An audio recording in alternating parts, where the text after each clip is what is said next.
All right. Shalom, shalom, Sister Deborah, prophetess in the wilderness. And you know what? That's all right with me. Coming again on this Deborah platform with another message. And I will say this is a lovely evening in which the Most High, a higher has made. And I, Sister Deborah, shall and I will rest therein. I'm coming to you with a message, and I have titled this message Mysteries in the Bible, but darkness exceed. Mystery in the Bible, but darkness exceed. This is going to be such a lovely message. And I thank the Most High Yah for allowing me to come forth with this here. Because truly, it is not a message that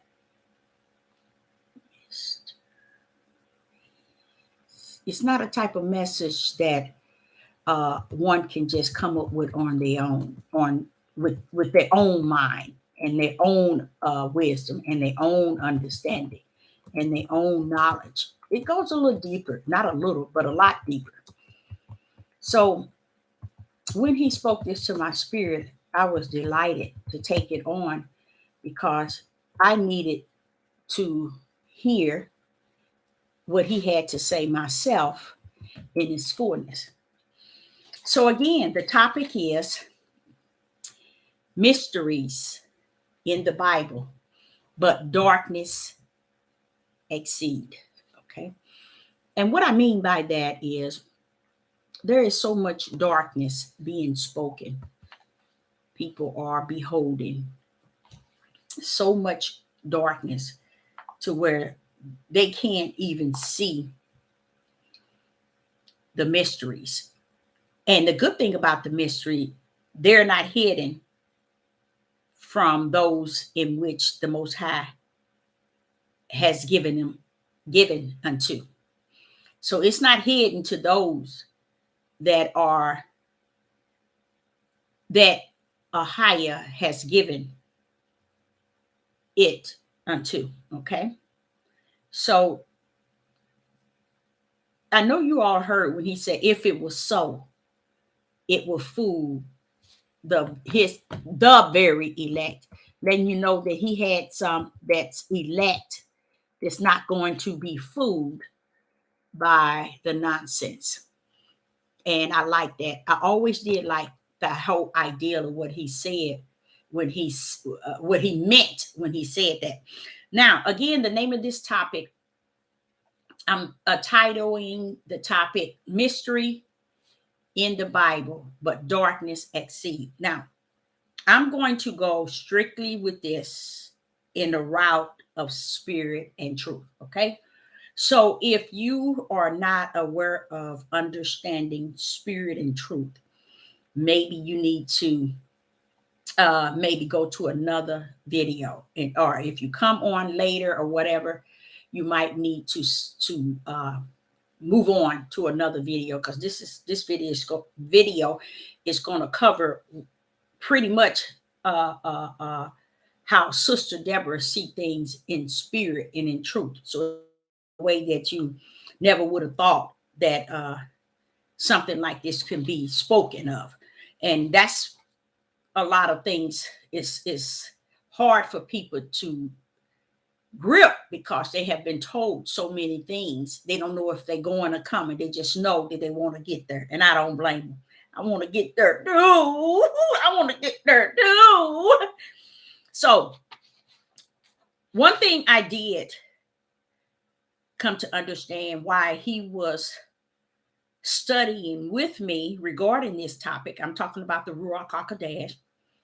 One thing I learned is I had no idea these two words are in the Bible, more than 500 times.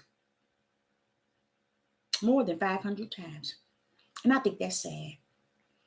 And the reason why I think it's sad is because how is it that we didn't see this? Okay. How is it that it was missed in the church, even among the Hebrew Israelite movement? This is something that's people miss. But with Sister Deborah, this is a part of what I learned before the foundation of the world. When I was a little girl coming up and in my teens, especially my early teens, this is what he was teaching me. You see? Why? Because I was asking questions. I know that nobody couldn't. I didn't know that. I didn't know it, that no man can answer. And that's when I heard a quiet voice say, I'm going to teach you. You ask too many questions. Man cannot answer. And when I heard it like that in my spirit, I was so delighted. I was so delighted because I felt speaking to my spirit, saying that to me, because the questions that I asked was, like, for instance, I said, now, why are you putting the tree of knowledge and evil and good in the midst? For what? If the serpent was in the midst, you didn't want him there. Why would you put him down here with us and then put us down here? You know, that's how, as young, silly. That's how I was asking him, you know, stuff like that. Oh, he gave it to me, y'all. He told me why he did it. He told me every time I came before him, he always had an answer. He never pushed me away. He never denied me the answer. Now, it might have took a day or two or maybe even a month, but when he came to my spirit, he brought everything back up to my remembrance. And when I asked him that question, bam, he told me why. See, a lot of us don't know what took place before the foundation of the world is the foundation. The foundation is not what you've been taught. The foundation is what took place before the foundation. That's the foundation, because that foundation was founded in the heavens before it was founded on the earth. You see what I'm saying? Heavens spoke it before he spoke it to the earth. It was in him in the heavens before he spoke it unto the earth. You see what I'm saying? So a lot of people don't understand that when Sister Deborah said, I was taught first what took place before the foundation of the world. And these things I learned that, wait a minute, before it was in the Garden of Eve, before he placed the knowledge of good and evil in the midst, the way he broke that thing down to me, I was like, oh, I'm sorry. And I loved it because he was showing me what had took place. It was this thing had took place in the heaven. And it's similar to where you can find it in scriptures, but they're a long ways from it. And because they still missed the whole idea of what took place in the heavens that caused him to form the earth. See, they don't understand that heavens had a plan before earth came forth. And the plan was to have an earth for a reason. Have you all heard where he said he created everything for himself? He created everything for his will. He's sending you a message that it ain't nothing on this earth created for you and I. You know how they say women were created for man and not man for women? I mean, for a woman. That's all a lie, y'all. Because the Most High have said everything that he has created was for him.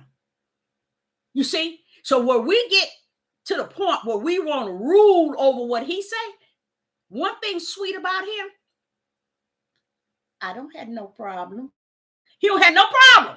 Because what people don't understand is The Most High's plan, his blueprint, is already in him. He knew how it was going to start. He knew how the lamb was slaughtered before the foundation of the world. See that? Y'all hear that? Before the foundation of the world, your name was written in the Lamb Book of Life before the foundation of the world. So people, we ignore all of that something really took place before. From that end did he teach me. You get what I'm saying? He taught me what took place back then. And what he taught me is only what he wanted me to know. No, he didn't take if and I always would I would tell you all, what he taught me is not everything. I do not know everything. I only know what he has taught me and what he has given me. And that is the only thing that I can share with you. Now, today I'm about to share something else with you in which also I was taught way back when what? Before heaven and earth was created. Because see, I know who he was speaking to when he said let. I know who he was talking about when he said let us. See, I know that because I know what took place before the foundation of the world. The way people teach it today is they teach it half-cocked, because in order for you to really get it, you have to have tarried for his spirit. You have to have tarried for his spirit. Because he said if you tarry, that means wait.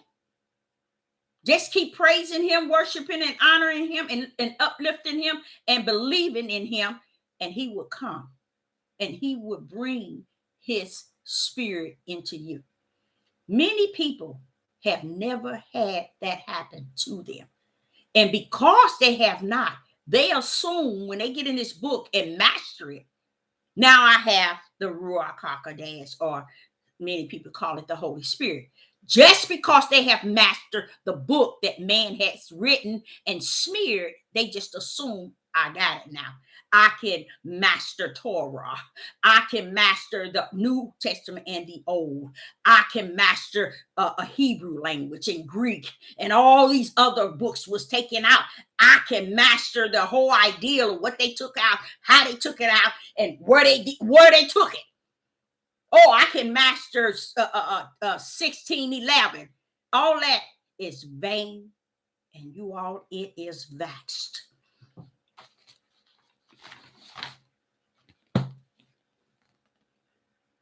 This can't be mastered. Ain't nothing about it can be mastered. Only one can master anything is the Ruach HaKodesh. That's the master. You see? So when they get to telling you, oh, you're not following the Torah, you're not following the Old Testament, you're not following the New, that stuff is of man. That's for the flesh. I want that which is for the spirit. Because where the flesh go? Do y'all know where the flesh go? Tell me what's the difference from the flesh and the spirit? Which one live eternal? Big difference in the two. Big difference. We focus so much on our flesh, as if I don't keep my head wrapped, when I stand before y'all, he gonna say, you didn't have your head wrapped. Hell you go. If I married a white man, you married out of your nation. Hell you go. Y'all is not as petty as they have gotten you to believe that he is. He ain't about all of that. He asked Solomon, what is it that I can grant you? Solomon say, wisdom and knowledge to know everything that's under the sun. When Solomon realized that the Most High Yah had allowed him to learn everything from under the sun, guess what Solomon started saying? Oh, this crap is pain and backs. You doing right, it is. Because none of it holds my Father's spirit. None of it redeemed you. None of it saved you. You see, he said to know all this, it don't mean nothing. But he had to get to that that place. The Most High didn't have no problem giving him that blessing. But Solomon, once he got to that place where he realized, wait a minute, to know all this, that ain't nothing. Oh, it's all vain. And then he started telling you everything was vain and vast, because the reality is, it is. I don't want you all to get caught up in these different cults and all these different beliefs of these people that's teaching y'all. That's one of my things. Don't get caught up in it, because even if you right now, I'm going to be honest with you. If you're caught up in it, y'all coming for you to get you out. Because where we are at, the great falling away took place, okay? Y'all is dealing with his, you see? He's going all in the trenches and all underground. He's getting what he is. He's going in the oceans and bringing his back to his bosom. Why? Because something took place before the foundation of the world. The topic of this message is mystery in the Bible, but darkness exceed. Because the darkness of all this teaching, the darkness of being deceived and being misled, it is exceeding the mysteries that's clearly seen today. Clearly, it's no reason why you're going to miss it. You should miss it. And that's where I'm coming from today. So I'm going to start on that right now. First of all, I want to, the arm, the hand is in the Bible more than 500 times. More, probably more, way more, but I'm just going to say 500 and more. What you mean, Deborah? The hand and the arm. Sometimes he call it my mighty hand, my stretched out arm. What happened that we lost that? What happened that we didn't see it and who it is and where it is? Have you know why I know that we missed it? I ain't saying I missed it, but I want to place myself in there too. Okay, watch this. Reason why I said we missed it. Let me show you why I know that I know many are in the dark. Listen to this. You remember Yeshua said, these works in which I do, thou shall do greater. Wait a minute. He was the one we were to mimic. He was our example. You mean the example that the heavens brought to us, we are not matching it? No, we're not. We're not. What happened to those works that Yeshua said that we shall do greater? You notice not one, just one on these devil platforms have taught you that the works of Yeshua is missing in us. He said it should be greater than what? Than the works that he did. What happened to those works? No one ever questioned. No one ever asked. Just like this bead, this thing that they giving people. No one questioned. No one never asked. No one cares. See, that's darkness. That means every issue is in darkness, and everybody let it rest in the darkness and keep on going. So what? I'm going. And that's sickening. Something wrong with that.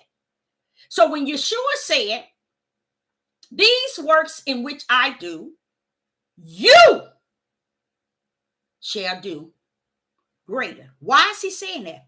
He's saying that because when he ascended, the Father was going to send back what he had given him to walk his mission. But one thing he knew, that Yah was going to allow it to be greater works in us than it was in him.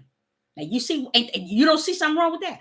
You know why you won't see darkness exceed even the mysteries that's plainly seen? No one in the Hebrew movement, no one on these devil platforms would ever question and say, we run our mouth about everything. Why we ain't questioning the fact that Yeshua said his works and he warned us that your works are going to be greater. Where's the works at? Where are they? You ain't seen them. You ain't seen them. I'm going to say this. Not only have you not seen them, you haven't heard of them. You see? You haven't heard them. You see, so that shows you that, wait a minute, something is missing. That don't make no sense. Something is missing. I'm going to just start off, which I didn't really want to, but I'm going to start off because I think I might need to start here. 2 Timothy, listen to this. 2 Timothy verse 3. No, chapter 3. 2 Timothy chapter 3 and verse 5. 2 Timothy and verse 3, chapter 5 and verse, no, let me say that right. Slow down, Deborah, slow down. You're getting ahead of yourself. 2 Timothy chapter 3 and verse 5. It says, having a form of godliness. This form he's talking about is what the people has a real bad way of training you to run under a cult or a leadership or a rulership that doesn't represent Yah. The form is to look it, to act it, to walk it, and to talk it. You see? That's a form. They go under the form of godliness goes under those categories.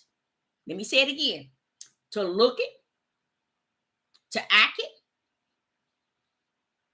to walk it, and to talk it.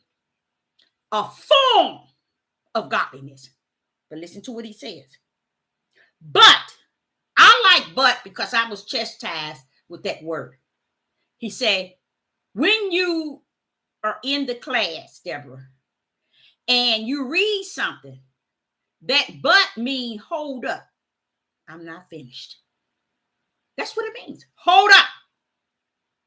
And it's saying, but denying the power thereof. Wait a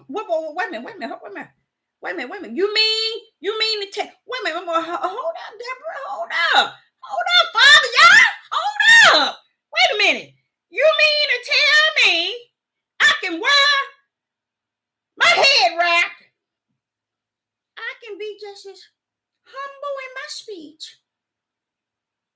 I can go precept to precept and line to line in words. And I can walk and act as if, or I can put on my fringes and have the form of godliness. But Yah says, he's saying something to Deborah.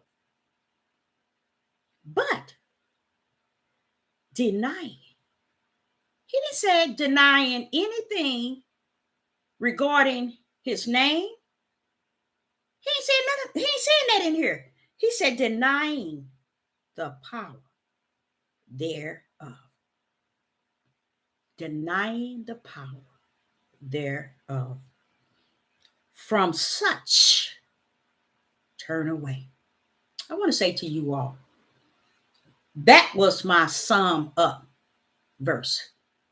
But something wanted me, which I believe it was the Father, to speak on that right now. And I'm getting chills because there's more in that verse than you can see. And it says, having a form of godliness, but denying the power thereof, such turn away. Because they want to follow those who have the form. They don't want to follow those who have the mystery of understanding. They want to follow those who have the form of godliness. And he said, understand, they are denying the power thereof. Now let's say this here. Do you think for 1 minute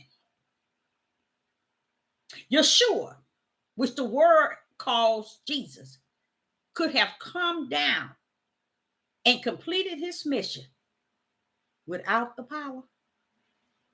No, he couldn't. Impossible. He couldn't. He needed the power. It was a part of the mission. The power was Christ. The power was Christ. Christ is Yah's right hand. It is his power. And what he's saying is, and this is not the only verse that talks about the people turning from the power and denying the power, because everybody wants a piece of the pie, but nobody want to cut it. You see, they just want a piece of it. They want to dig out what they want to eat, but no one wants to slice the pie evenly. And I think that's really sad. Now listen to this. And then he says, this is what got me too. He says, for this source, those that deny the power, but they got this form of godliness. He said, for this source, for of this sort are they which creep into the houses and lead captives silly women, ladder with sin, lead them away with diverse lusts. Where are they leading them to? Camps, cults, churches, a little church forms, all kind of little places. They lead them. See, it's telling you they lead them away. So they have to be leading them somewhere in a group setting. You see what I'm saying? They're very good at it to the point they can see that today. And they think that's all dandy. But this is what it's saying. They lead away with diverse lusts. They lead. Now, why is he calling them silly women? Laddered with sin. Because before they start to follow this pastor, this Maureen, this bishop, this teacher, this watchman, this seer, before they start to follow them, their intent in their hearts are wrong. That's why it says laddered with sin. The women that follows these churches and these camps, okay, these forms and all these organizations are people laddered with sin. And they just want to follow because it's making them feel something within. Okay, now the topic is mystery in the Bible, but darkness exceed. Now let's rumble. What I found out was hand and arm was in the Bible more than 500 times more. I want to just touch on that because I was up really late last night and Ahaya were dealing with me on that. And I thought that was beautiful. It was beautiful to me. And let's go first to Joshua, the book of Joshua.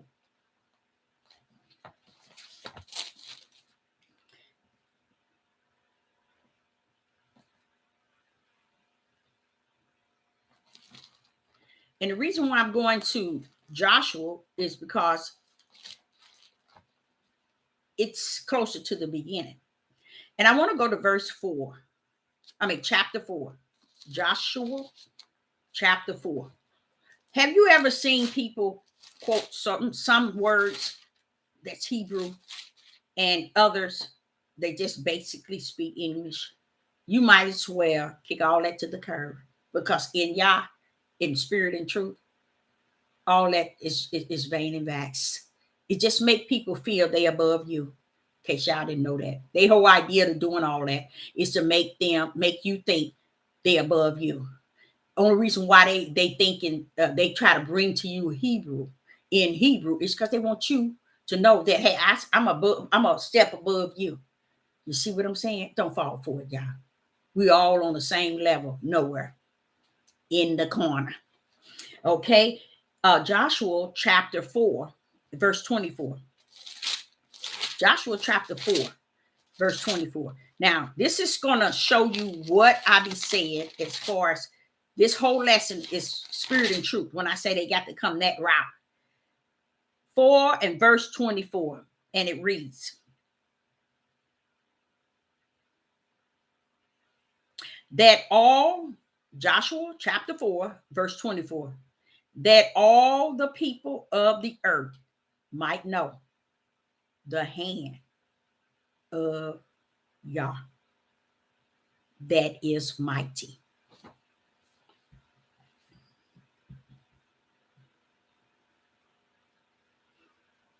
That ye might fear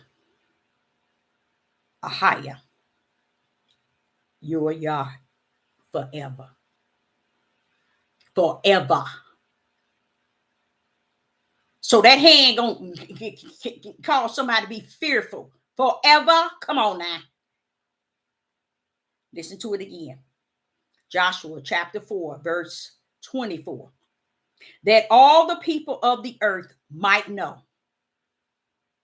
the hand of Ahia, Elohim, Yah, that it is mighty, that ye might fear Elohim, your Yah, forever. How can they fear this, Father? Forever, that which they know not of. So I want you to understand now, we're talking about that hand that Sister Deborah been telling you all from the beginning who that hand is. That hand. That hand, I'm not gonna jump before myself, ahead of myself. So in Joshua chapter 4, verse 24, here it is being said that all the people on the earth might know the hand of Yah. One thing about that hand, you don't know him. And those who do, they have denied the power therein. They're in where? In Yah, his hand. And I'm going to show you where this hand was at all the time. All the time. Before heaven and earth was created, I'm going to show you that this hand exists as a big role. Even to the point in 24, it says that ye might fear based on that hand. Wow. Now watch this here. Let's now go to Exodus 15. I'm just going to go here and I'm just going to go on. And if you want to go on, you can go to the next video. But Sister Deborah going to take it easy tonight. Exodus 15 and 6. But I'm not going to have you long. Exodus 15 and verse 6. Exodus 15 and verse 6. And it reads, thy right hand, yeah, thy right hand, oh yeah, is become glorious in power. I'm just showing you how this book has been praising this right hand that's connected to the stretched out arm since the beginning of time, more than 500 times in the Bible. What happened to us? What happened to us when we pray? We don't glorify his right hand. What happened? We don't say nothing about his right hand because we never knew anything about it.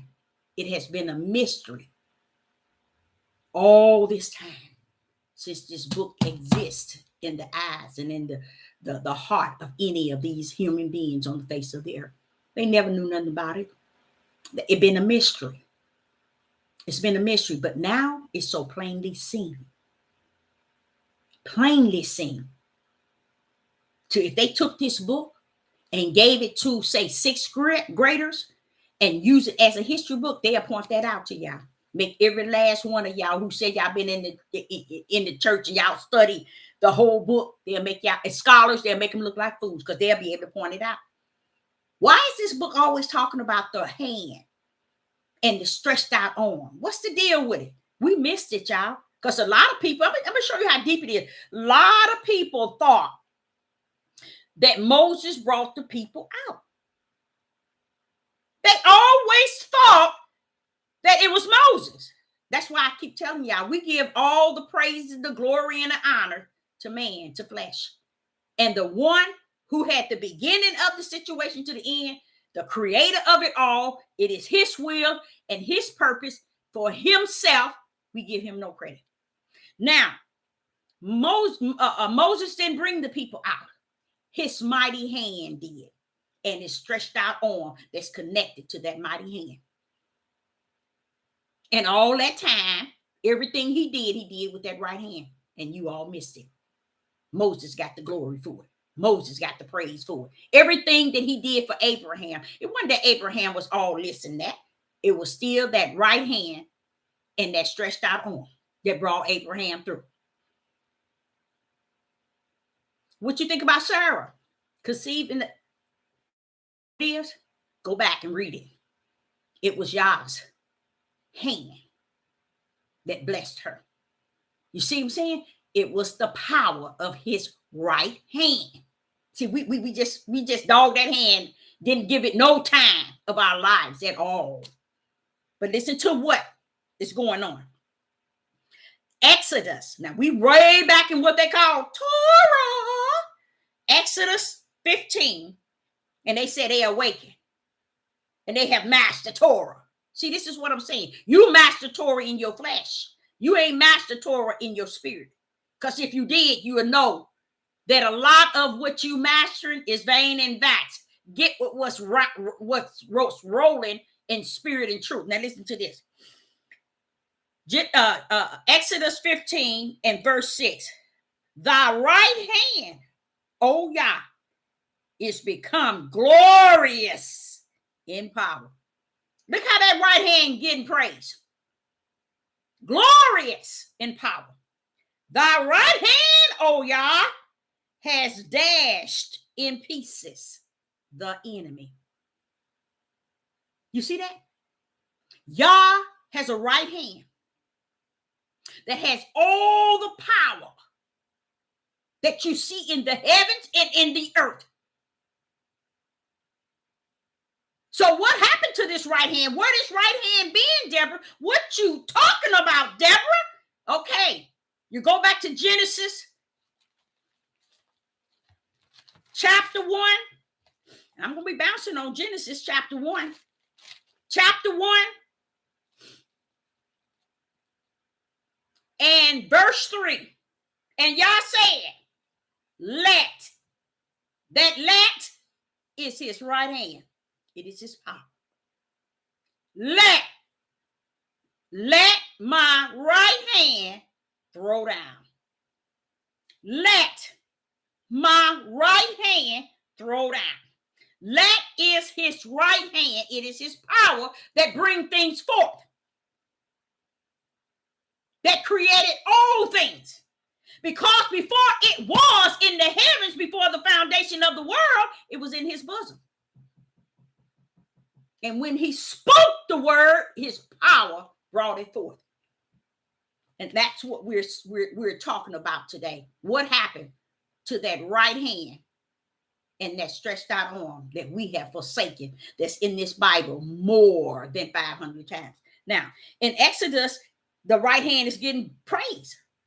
Now, why is the right hand getting praised? Y'all never thought of it. Y'all wouldn't think of that. I know it because Sister Deborah ain't got no sense. Y'all takes me to the wilderness and teach me this. You know what I say to him? Like, well, I'm going to show you this example. Here it is. The right hand, oh Yah, is become glorious in power. Wait a minute. Wait a minute now. How can this right hand be glorious in power? And it's your hand, Father. Stupid question I would ask. And he always come with an answer.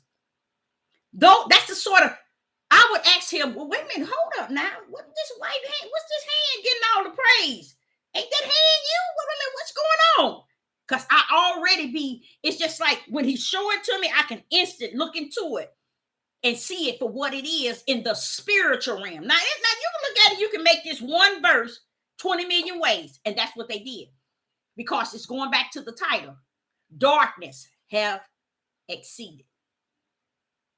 That's why people can't see it plainly seen right here. They can't see it because darkness have exceeded even the mysteries that's plainly seen today. Now here I hear the glorious power. Oh Lord, now you hear this, the hand is getting glorified. The hand, y'all. Come on now. Now watch this here. We're going to go. Is that Habakkuk 3 and 4? Habakkuk. I think I'm pronouncing that right. 3.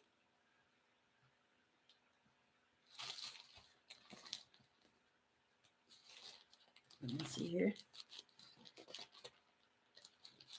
Habakkuk chapter 3.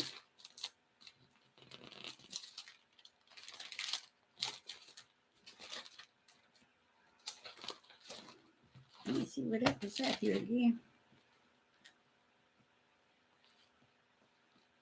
And it's chapter 3.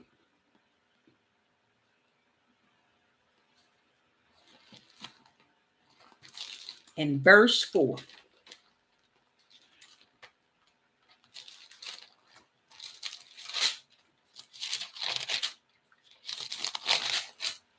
Verse 3 and chapter 3 and verse 4. Now listen to this. Habakkuk. I think I'm pronouncing that right. Chapter 3 and verse 4. Wait a minute. Don't tell me I got my wrong.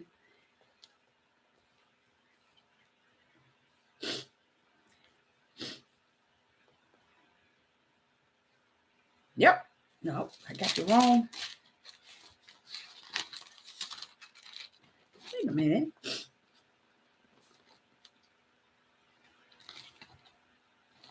I'm way in the wrong place. Way. Okay. Chapter 3 of Habakkuk. Habakkuk. What? Chapter 3 and verse 4. Now listen to this. Verse 4. I think I have it right. And his brightness was as the light. He had thorns coming out of his hand, and there was the hiding of his power, the hiding of his power. You see that, y'all? Listen to this here. Just listen. I hope you got your book. Verse 3 of Habakkuk. I'm thinking it's Habakkuk. Okay. Chapter 3 and verse 4. And his brightness was as the light. And he had thorns coming out of his hand, and there was the hidden of his power. And this here said, woe for the deceitfulness, being deceived. And it says before he went, well, no, that was another verse. But verse 4, for his brightness was as the light.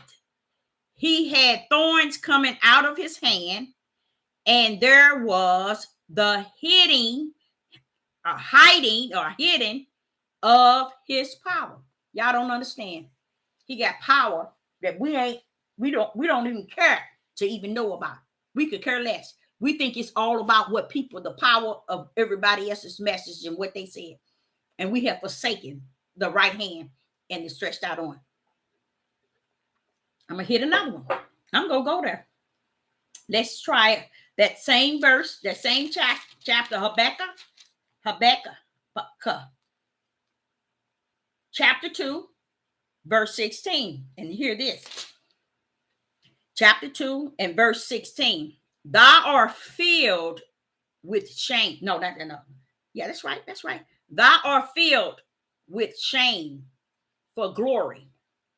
Drink thou also, and let thy foreskin be uncovered. Nope, that's not it. Let me see if I'm getting this here right again. That's not it. That's 2. Nope, that's not it. And 16. So we got to go. Let's go back to let's go to Numbers. Let's go to Numbers. And then I'm going to show you, once we read Numbers, I'm going to show you how many verses was given unto me. Number chapter 11. Oh, it's getting hot in here. Numbers chapter 11, verse 23. Numbers chapter 11, verse 23. Numbers chapter 11, verse 23.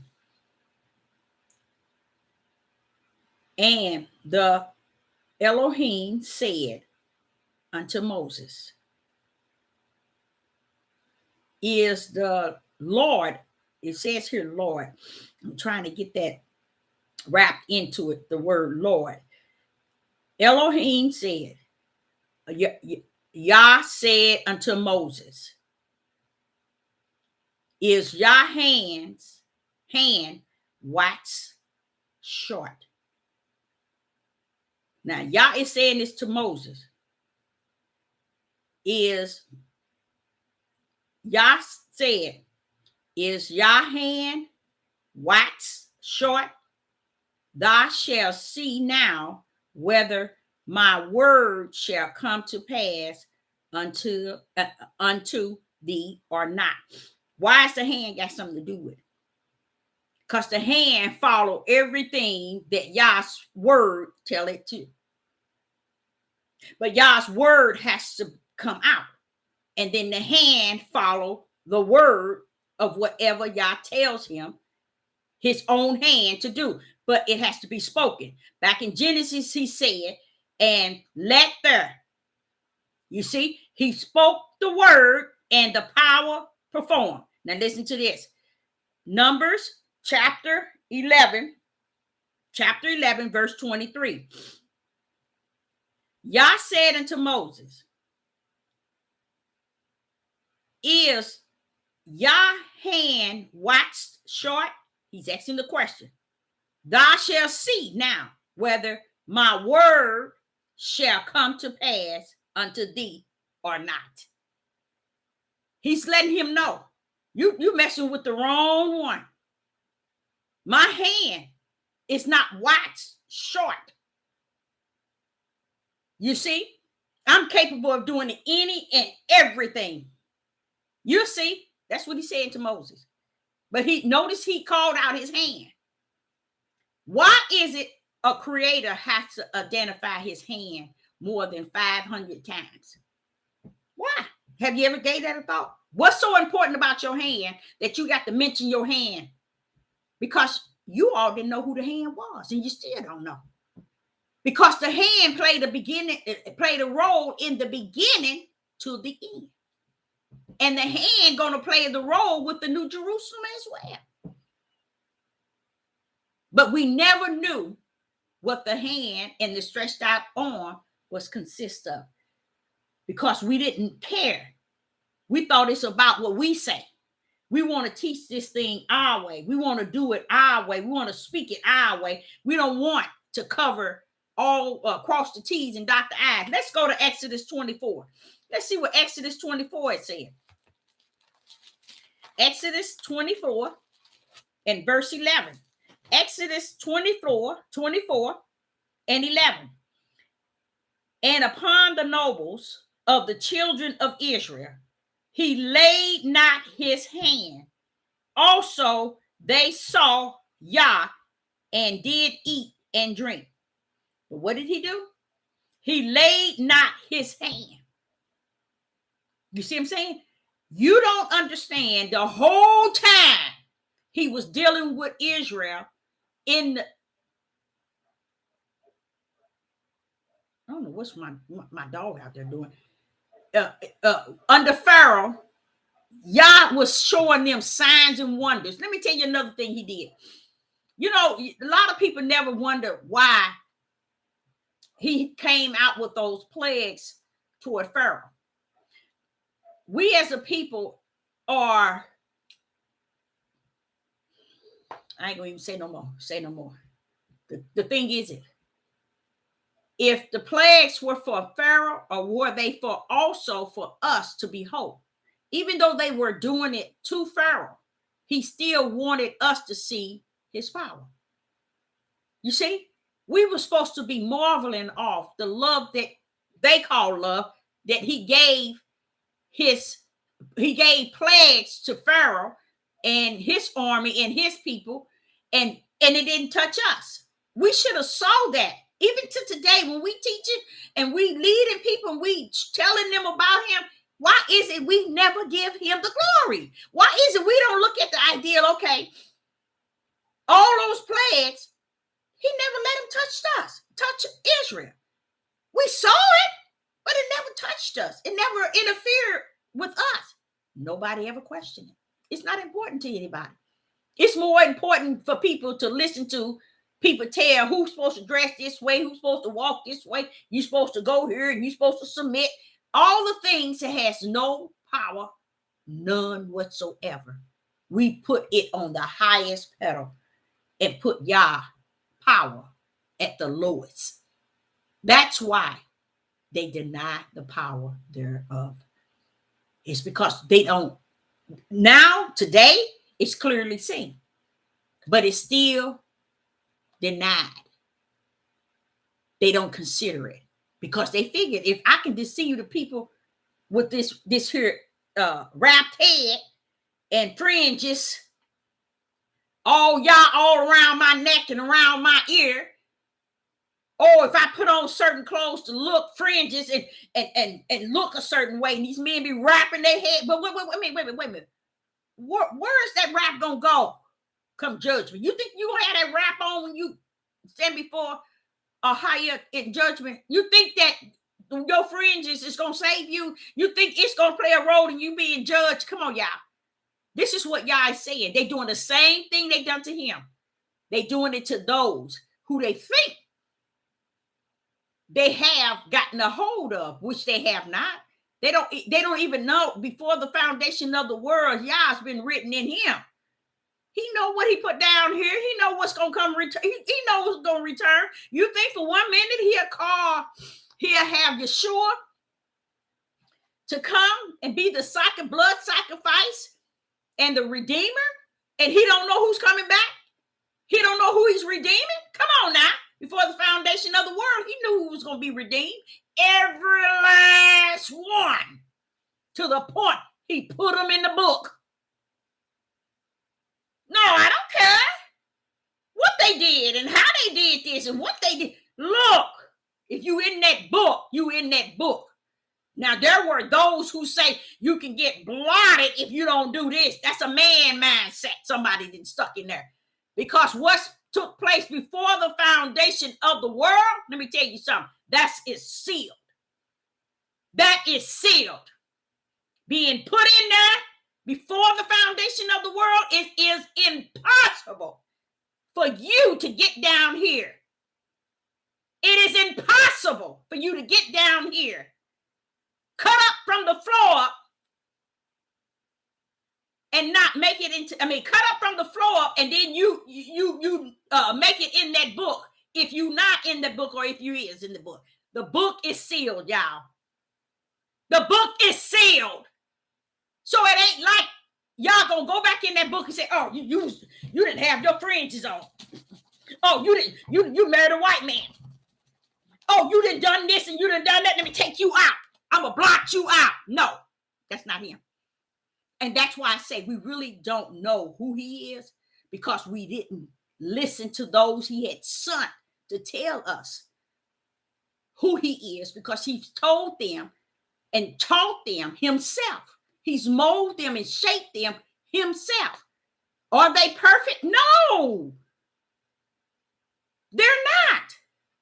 But it's just the idea they're perfect in spirit, because he created their inner man to be perfect. Their outer man, no. And then he tells you, I'm going to hold you blameless. That's those who he know that's already written. They're going to return. They're going to accept Yeshua HaMashiach. They're going to receive the Ruach HaKodesh. They're going to be the true ones. You see? The narrow gate, they're going to know the way. You see? They're going to find that narrow gate, and they're going to know the way. See, and people thinking that, oh, he's doing things every day and changing, and he's going to, if you be good, I'm going to put you in the book. If you be bad, I'm going to blot you out. That's man talking there. You got to get it. That's what I'm saying. You have to be led by the Ruach HaKodesh. Now, in Exodus 20, let's go to Amos. No, let's go to Exodus 33, where I'm here. Exodus 33. Exodus chapter 33, verse 22. And it shall come to pass, while my glory passeth by, that I would put thee in a cleft of the rock, and I will cover thee with my hand while I pass by. I'm going to cover thee with my hand while I pass by. What's the deal with that hand?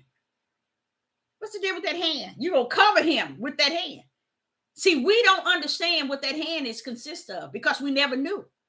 And the reason why we never knew, because of Hosea, the statement that's in Hosea, we deny. We don't want to take heed to what is spirit and truth. We want the word from the flesh of man, the flesh understanding, the flesh knowledge, and the flesh wisdom. We want that end of it. When it comes down to spirit and truth, no, we don't want that part. But that's the only part that holds the mystery. So the mystery is plainly seen. And everybody still like they're in slavery in a sense. And they're being held back from even having a relationship with a higher or having a Bible. You would never know, because the things that they're actually teaching you all is not spirit and truth.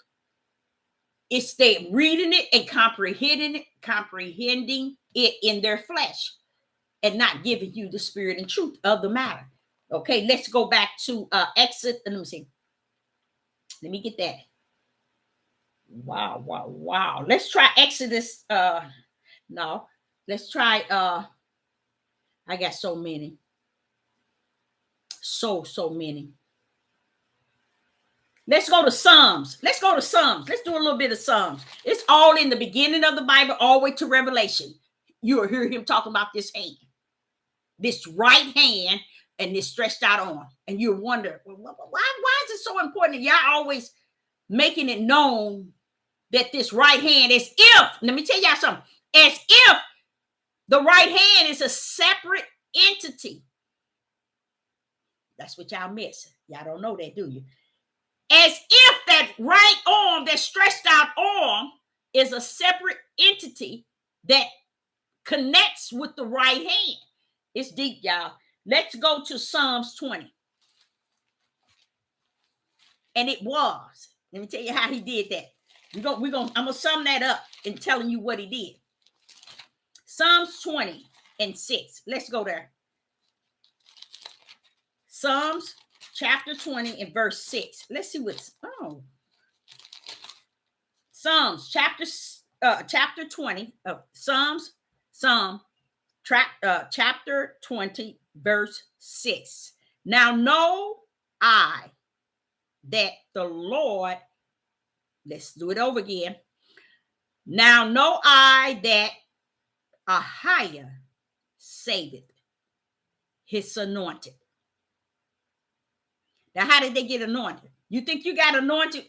You think a person got anointed once they was here? No. Before they left heaven, he had already anointed them. You see? When Sister Deborah is talking about spirit and truth and what took place before the foundation of the world, that individual was already anointed. Anointed and appointed. Okay? Now listen to this. Psalms chapter 20, verse 6. Now know I that the Lord, let's start over again. Verse 6. Now know I that Ahiah saveth his anointed. He will hear him from his holy heaven with the saving strength of his right hand. Piece that together. Try piecing that together. Piece that together. You can't. You can't piece it together. Listen to it again. Psalms chapter 20, verse 6. Now know I that Ahiah, they said, Yah, saveth his anointed. He will hear him from heaven, holy heaven, and will save it, and with the saving strength of his right hand. Psalms 44. And that's, once you pull those verses up, you realize, you say, so that's what he's saying, they deny the power. That's what he's saying even in Hosea. They're rejecting truth. And the truth is the power is being denied. You deny the power, you deny Yah. You deny Yah, you deny the power. Because the power is Yah, and Yah is the power. It's right hand. Okay? Psalms 44. Psalms 44 and 3. Psalms 44 and 3. For they got not the land in possession by their own sword. They didn't get the land in possession by their own sword. Neither did their own arm save them. You see? Neither did their own arm save them, but the right hand and thy arm and the light of thy countenance, because thou hadst a favor unto them. See, right there, it shows you it ain't nothing you done to save you. But listen to what did. But thy right hand, but thy right hand and thy arm and the light of thy countenance, because thou hadst a favor unto them. That's what saved them. That right hand in his arm. Like I said, you look up in the Bible, you key up right hand and you key up arm. And with arm, you're going to see it says stretched out. That means an issue he had to deal with. That stretched out meaning an issue he had to. You ever heard that song? He got to reach way down. When it's saying that no matter how bad the situation is, he can come all the way down. And right here, when they're talking about the arm, and then the majority of them call it the stretched out arm, it's meaning no matter how bad the situation, he'll come all the way out. He'll come all the way down. You know, the arm will stretch all the way to the situation. What's connected to that arm? That hand, that right hand. That right hand. And he's saying here that they didn't save themselves. It was the right hand. And the right hand and the arm of Yah. See, but we don't want to give him that glory. We don't want to give him that praise. We don't want to give him that honor. We want people to think it's about us and where we at and what we doing. Oh, these people teaching us this. They teaching us that. Yes, they are teaching you that. They teaching you a lot of darkness. Okay, let's go to Ezekiel 3 and 4.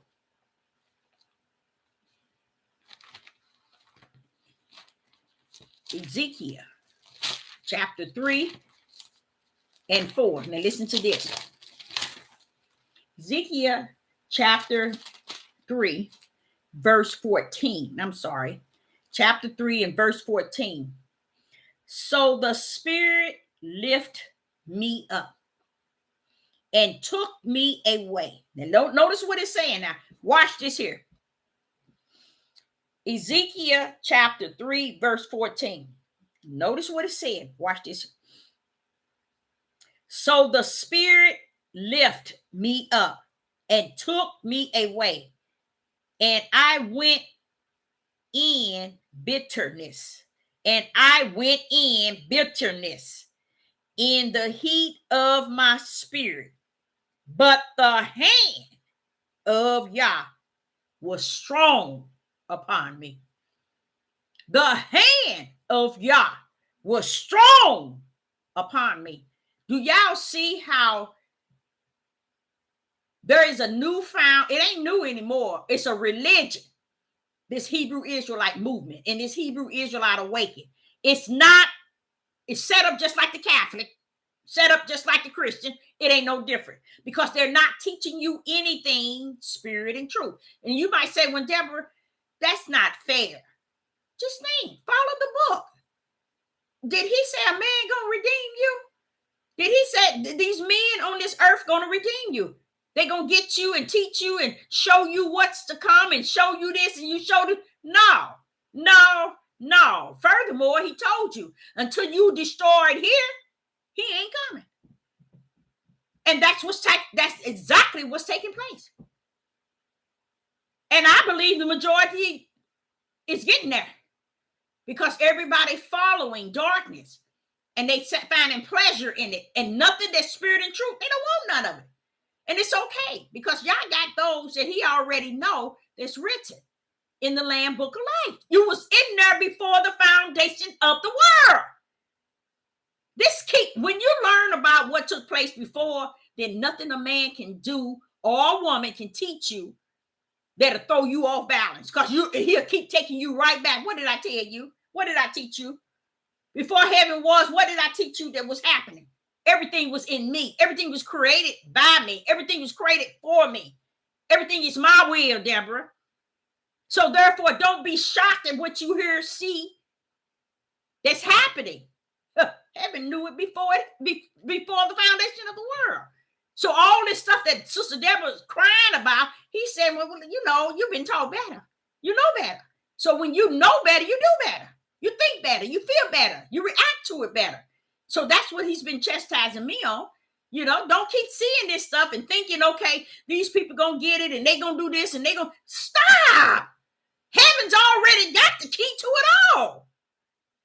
And it ain't for you to try to make sure that people get in. You just do what I given you before the foundation of the world. You're walking in your purpose.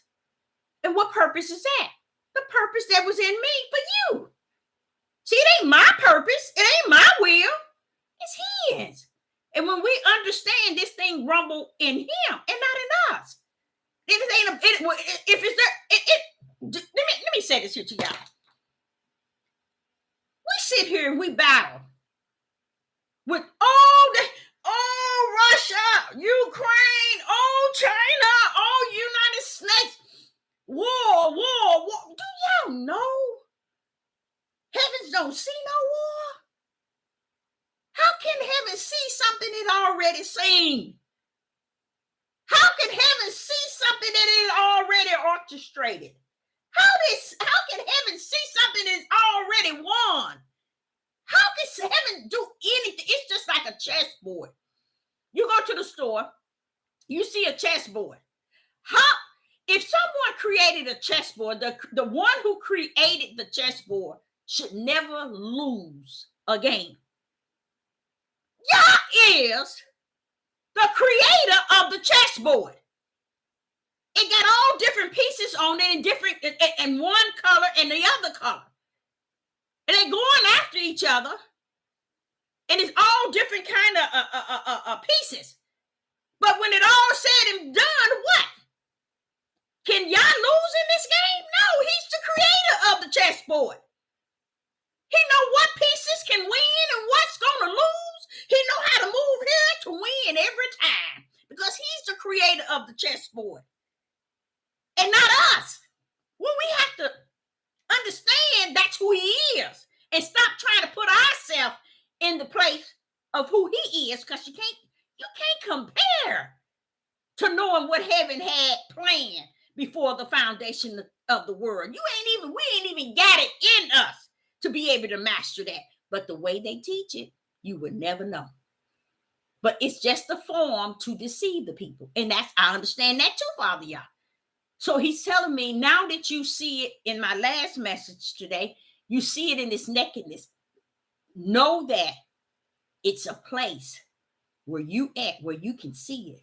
You can talk about it, you can speak it, but you know that it's a place that was, that is, and shall be always in his bosom.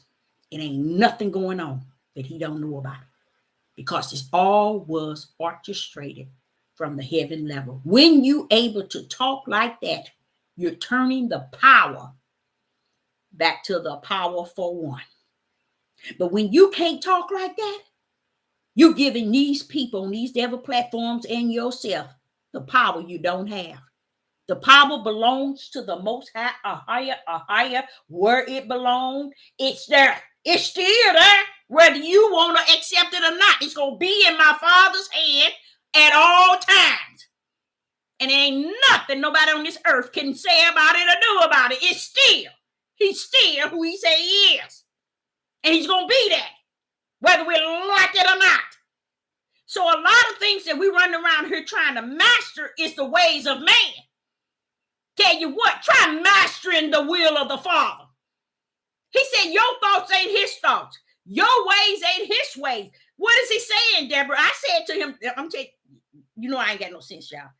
I said to him, well, okay, if you want to say your thoughts ain't my thoughts, you want to say your ways ain't my ways, well, okay, tell me what? Tell me this. Well, teach me your ways. Teach me your thoughts so I can walk upright with you. Because, walking my way, it ain't going to do it. I want to be at least, if you can just give me 1%, that's fine. I don't care. Just let me know that you are all that and something. And that's how it has been in my life. I don't want to be about Deborah, y'all. I don't want subscribers, and I don't want likes. I could care less. This thing is big about it. This thing is way bigger than Sister Deborah and these devil platforms. This thing don't mean nothing to me except I speak spirit and truth. Outside of that, all of it is vain and vexed. All of it was vain and vexed. And then that's where Solomon started to slip. He realized that he took out all his life learning all that was under the sun. Because when y'all asked him what would he desire, he wanted the wisdom and knowledge. And after he got and y'all gave it to him, he got it. He was enjoying it. He was really enjoying knowing it. And guess what he was enjoying doing? Solomon was enjoying teaching it to people, speaking it to people, telling people spirit and truth of the matter of what's under the sun. Reason why what's under the sun is a product what's above the heavens, because the heavens aside that which is under the sun. So Solomon was taking out time to learn about what was under the sun. And when he got to the point that he realized that all that's under the sun was in the heavens, in the mind of the Father, in the heavens. And guess what? It's all vain and vast. It's a place we have to get to, y'all, in our spiritual mind. That this ain't about being in control over a man or a woman. This ain't about getting recognition on these platforms. It's about worshiping and serving the only living, powerful, anointed, merciful, graceful, excellent, perfect, good, kind, wonderful creator. All by himself. With his power in his right hand. Hallelujah. And then this is what? Listen to what Sister Deborah going to finish saying. What we will work. Ezekiel chapter 3, verse 14. I'm going to sum that thing up real good. Ezekiel chapter 3 and verse 14. So the Spirit lifted me up and took me away, and I went in bitterness, in the heat of my spirit. But the hand of Ahiah was strong upon me. Y'all better get with it and learn of that right hand and that stretched out arm. Come and say, let me show you something. Let me tell you something. Let me show you an example. Say, for instance, if you have an accident and it's a horrible accident, you can call on that right hand. Because once you know what that right hand is, that's the power, y'all. You can call on it. But the reason why people ain't been able to do what Yeshua said, you should do these works and greater, is because they never knew nothing about the power. They didn't know the power exists as it is. And I'm going to sum it up where it's at. And because they didn't know, because of their foolish flesh desire to know darkness versus light. And because you insist on knowing darkness instead of light, that means you want to know in your flesh. You want to do it all in your flesh instead of spirit. Then y'all said, my hand's off when your hand is on. Let me stand down. But don't think he didn't know. He had to stand down off of you. Because he already knew you ain't where you gonna be. A to Z. Did y'all know he didn't choose the house of Israel from Abraham, Isaac, and Jacob? Baby, the mystery is and was and always been that took place before the foundation of the world. So did you know he already knew you were stiff-necked, rebellion, and disobedient? Did you know that? Did you know he already knew he was going to part the sea and you was going to go into bondage with Pharaoh? Do you know he even know Abraham, Isaac, and Jacob was the hookup of the seed that he was sending down to represent him? He knew that. See how we take him? We make him the dumb one and then make man and women the smart one. We believe what they say over what he said. And what you mean over what he said? Because if you're led by his Ruach HaKodesh, you will believe him over any word that they mumble out their ugly mouths. You will believe him and that's just me. That's just me. So let me show you another one. And that is in Psalms. Let's go to Psalms 80. Listen to this. And I'm trying to say to you all, I'm not going to cover all 500. I ain't going nowhere near that. I just want to let you know when I say 500 and more, that should be a message to you all. Now, really, honestly, I get with you on that. Wait till I do the closing on this. Okay. Psalms chapter 80, verse 17. Psalms chapter 80, verse 17. Let thy hand be upon the man of thy right hand.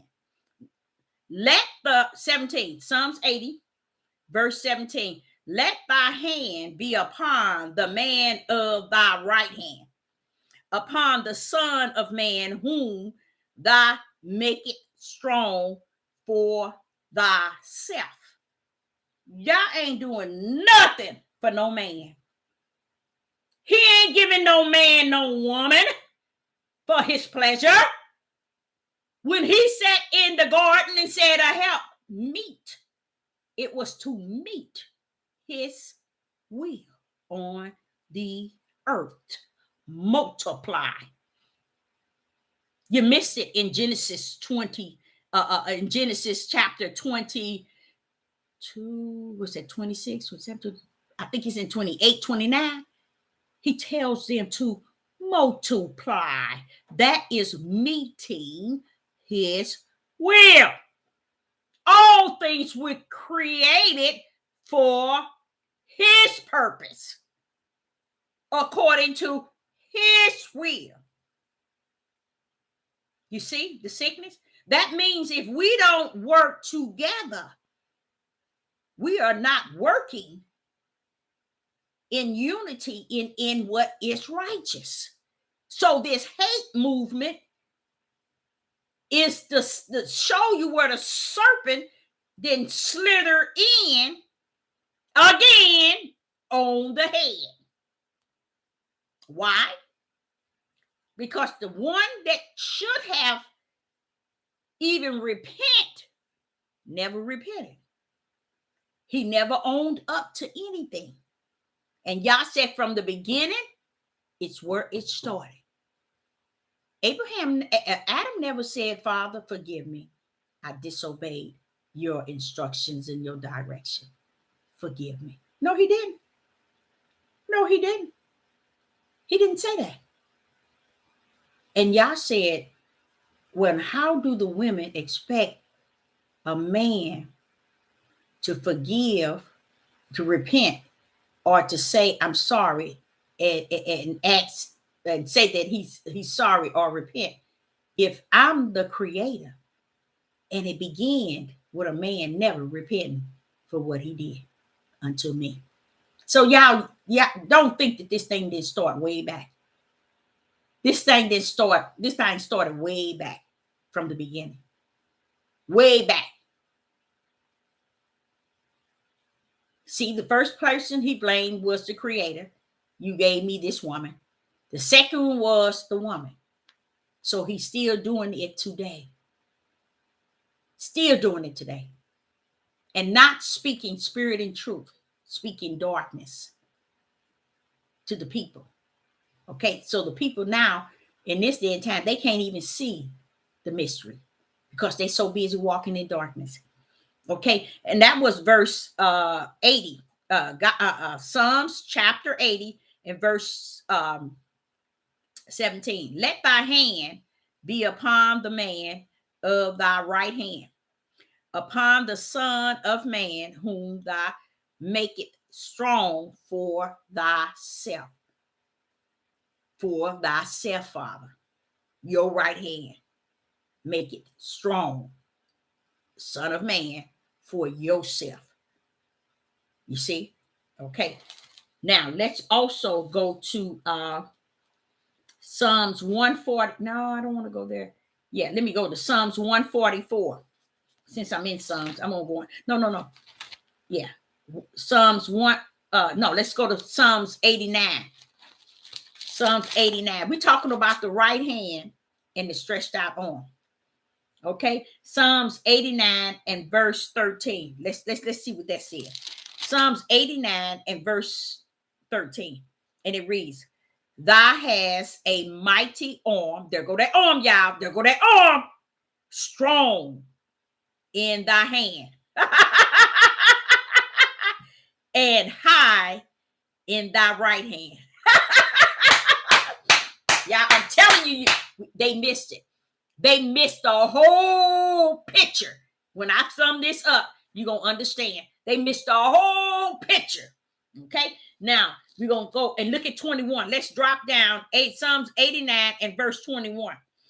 With whom my hand shall be established. My hand shall be established. My arm also shall strengthen him. Hallelujah. And you notice one thing he's talking about. He's not talking about two arms, two hands. He's talking about that right hand where he told Yeshua, sit here on my right hand till I make that earth your footstool. How you going to do that? I'll tell you how I'm going to do it, Yeshua. I tell you, yes, sit down until I make that earth your footstool. Okay, here we go. Being so out in son, prophet after prophet after prophet. And they killed him. Surely, if I send my son, who is his son? Who is Yeshua? Who is your highest son? None of you know. And that's sad. He said, okay, sit here on my right hand. Who was that? The one that was sitting here on his right hand was an angel that was chosen for the mission. He was made lower than the other angels to do this mission. He was slaughtered for this mission before the foundation of the world. When it wasn't, no, Deborah, no, he wasn't. He was done like that during the beginning of time. No, before the foundation of the world. Learning what took place before the foundation of the world is a powerful thing. It will set you on the right track at all times. Now, here he is. He's telling him to sit here because he's the angel that has been chosen to run this mission. Why do it have to be an angel? Because every one of us was once angels. Every one of us was once angels. Satan was an angel, and those that followed him was where? They were angels kicked down. Who was the other angel still there, Deborah? Those were other angels still left. And even after he was kicked out along with the angels, the heavens still had some confusion of those who were saying, I wished I would have went. Spiritual mind. Still in doubt. Should they have stayed or should we have left with Satan? So y'all say, I tell you what, the heavens is tainted. I'm going to make this and settle this on the earth. And that's why earth came forth. So that the heavens can be cleaned out by putting it down to the earth and forming men among every angel that was already from the heaven. And the way that he did it, he said, in him was life. And the life was the light of man. He's letting you know, before the foundation of the world, y'all, in me was life. And the life was the light of man. You see? That light was a spirit. So we came down as angels already. So Yeshua came down as an angel. When he told him to sit here on my right hand until I make the earth your footstool. What's going to happen now? What's happening? Wait a minute. Let me explain something to y'all. First of all, whenever you feel and you get tired, you better hope they don't start destroying the books. But even if they did, the Ruach gonna take you from there because that's who took me. That's who led me. That's who guided me. So that's all you're going to really need. But let me tell you something. I'm going to give you a mystery.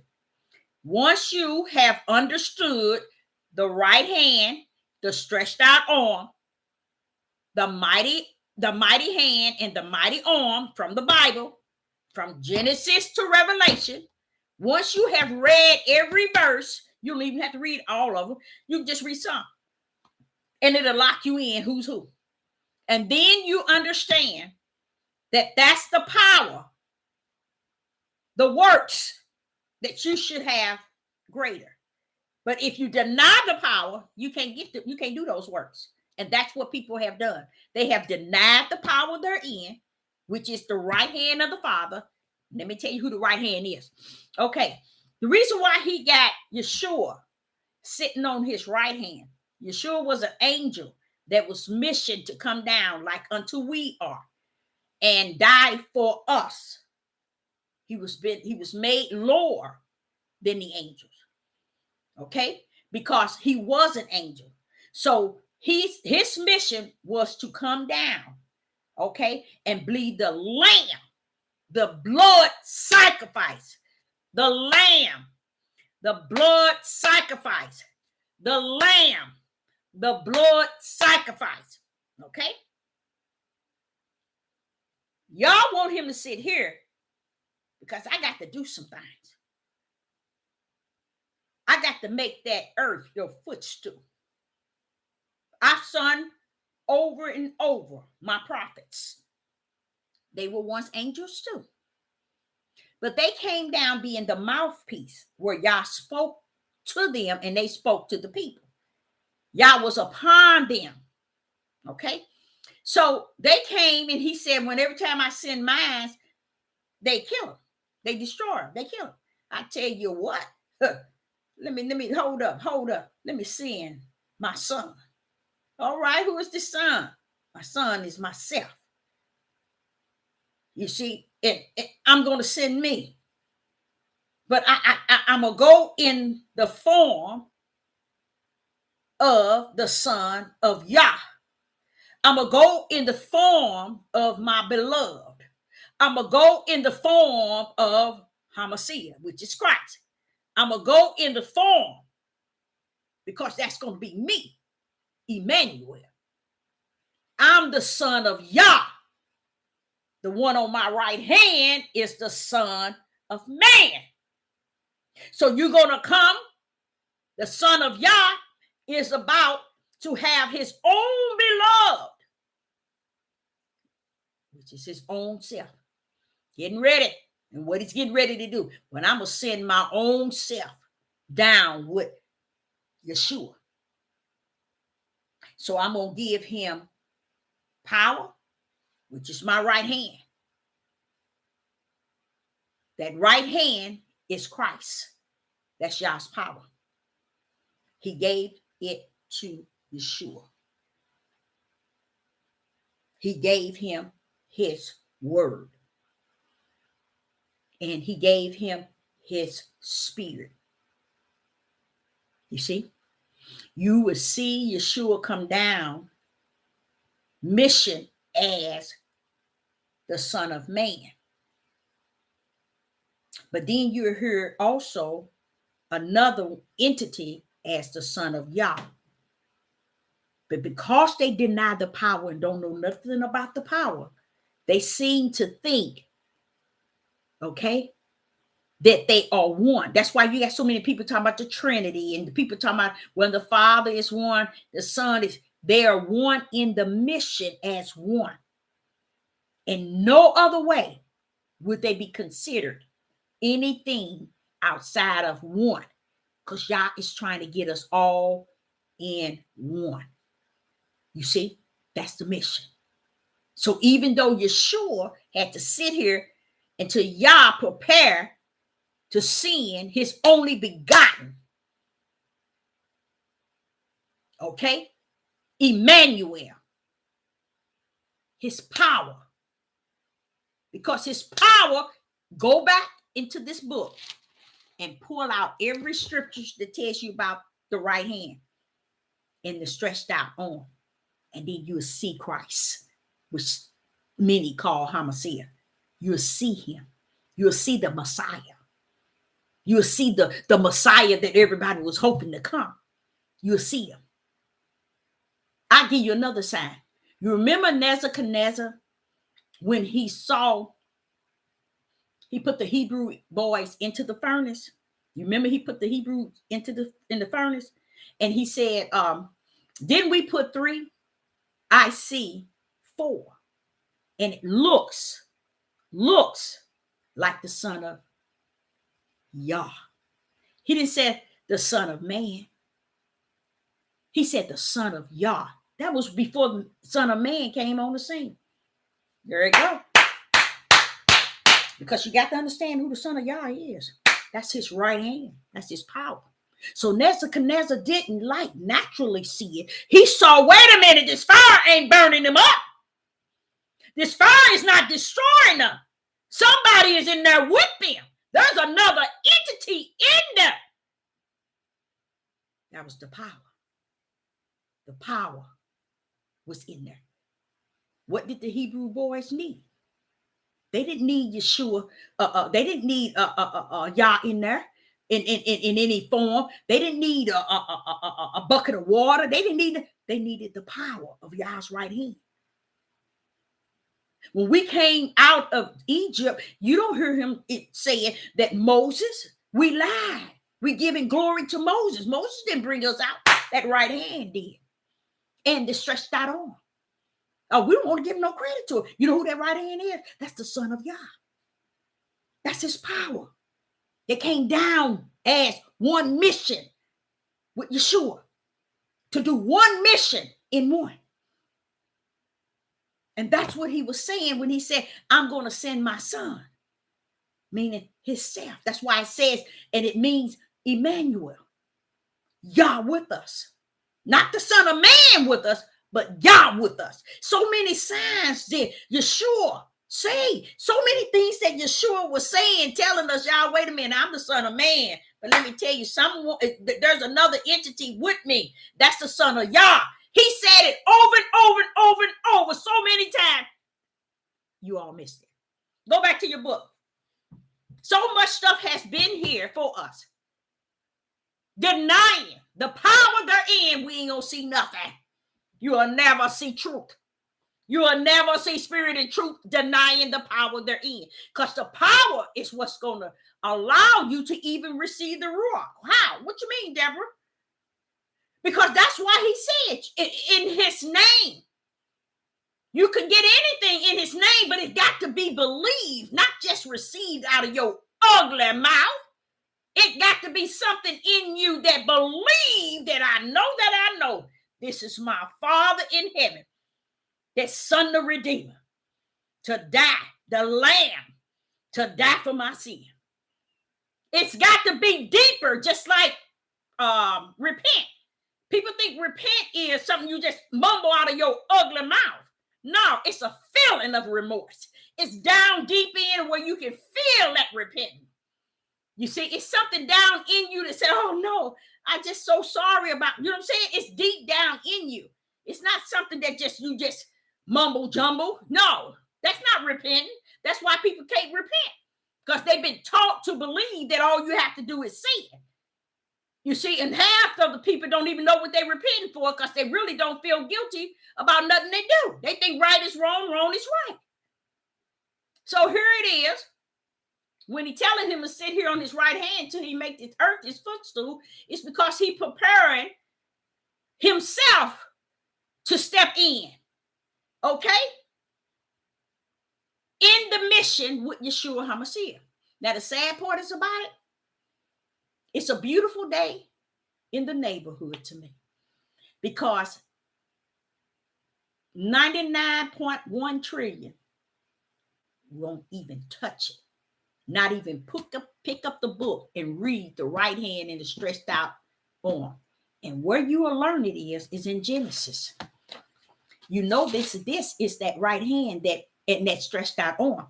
He's telling it, let, bam, and his power brought it forth. Let, bam, and his power brought it forth. And as he said, let, and the power bring it forth, he said, it was good. Why? Because his power in his right hand was bringing it forth. You see? And he said, let, and he continued, said, let. You see? And then that's what confused people, and it started all the denominations that you see on the face of the earth got lost in Genesis chapter 1 and verse 26. They all got lost. This is a mystery. And what you need to do tonight, look in your dictionary and look up the word mystery. And you can go Hebrew too, if you want. It don't matter. The truth is the truth, doesn't matter. And the reason why I'm saying that, you'll learn what mystery means in a way that Sister Deborah is revealing it to you. You know, it's not something bad. It's not something evil. It's just letting you know some things that's there that you just can't seem to see or get. But it's sitting right there. And that's the thing about it. People don't want what's sitting right there. They want someone to give it to them and hand it to them, put it in their ear and put it in their eye, and they don't even understand. Tell you what, the issues that's before us, if you don't be able to call on the power, you're going to be out there, because the power is still a higher. But if you deny the power and accept a higher, Yahuwah, you're lost without a cause. You can't accept Yahuwah. Listen to what I'm saying now. You can't go in and thinking I got the Ruach HaKodesh. You ain't got nothing. First of all, if you don't understand the power, how do you get it? Because the power is what's going to usher you the Ruach HaKodesh. So if you don't understand the power And that's the whole idea when he said you can't come in no other door but through Yeshua HaMashiach. Because Yeshua is the blood sacrifice, but HaMashiach, which is Christ, is the power that usher the Ruach HaKodesh in you. You see what I'm saying? So if you deny that the power exists, then you can't get the Ruach HaKodesh. And a lot of people don't know that.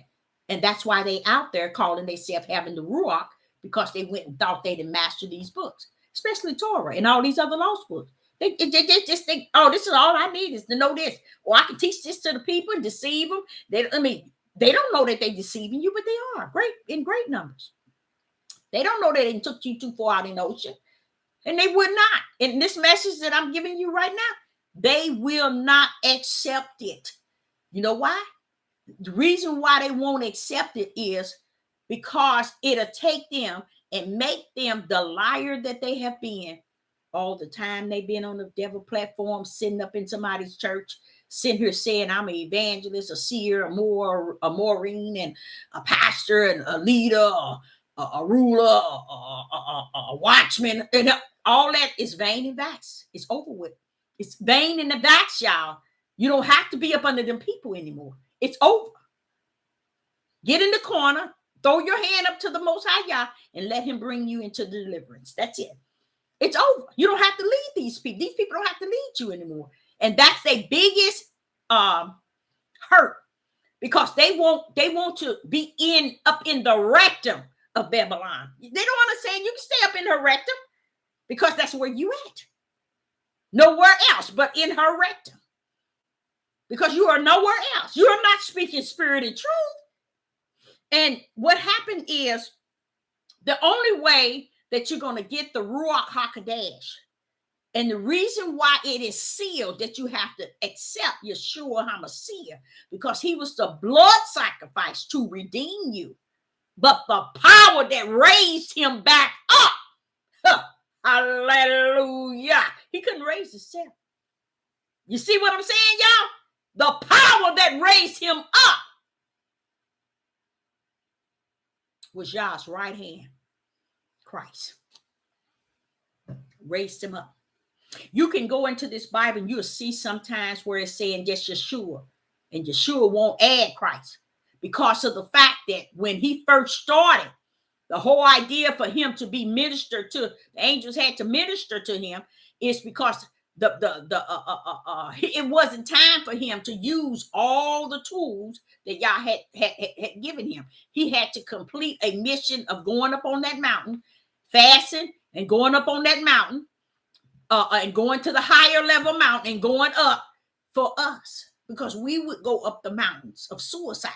We would go up to the mountain of, you see how the famous people, the singers and everything, they just grabbing money and they're just getting it and selling their souls. It ain't their souls, their spirit. They selling it out for the fame. And there's many of them are doing it on YouTube.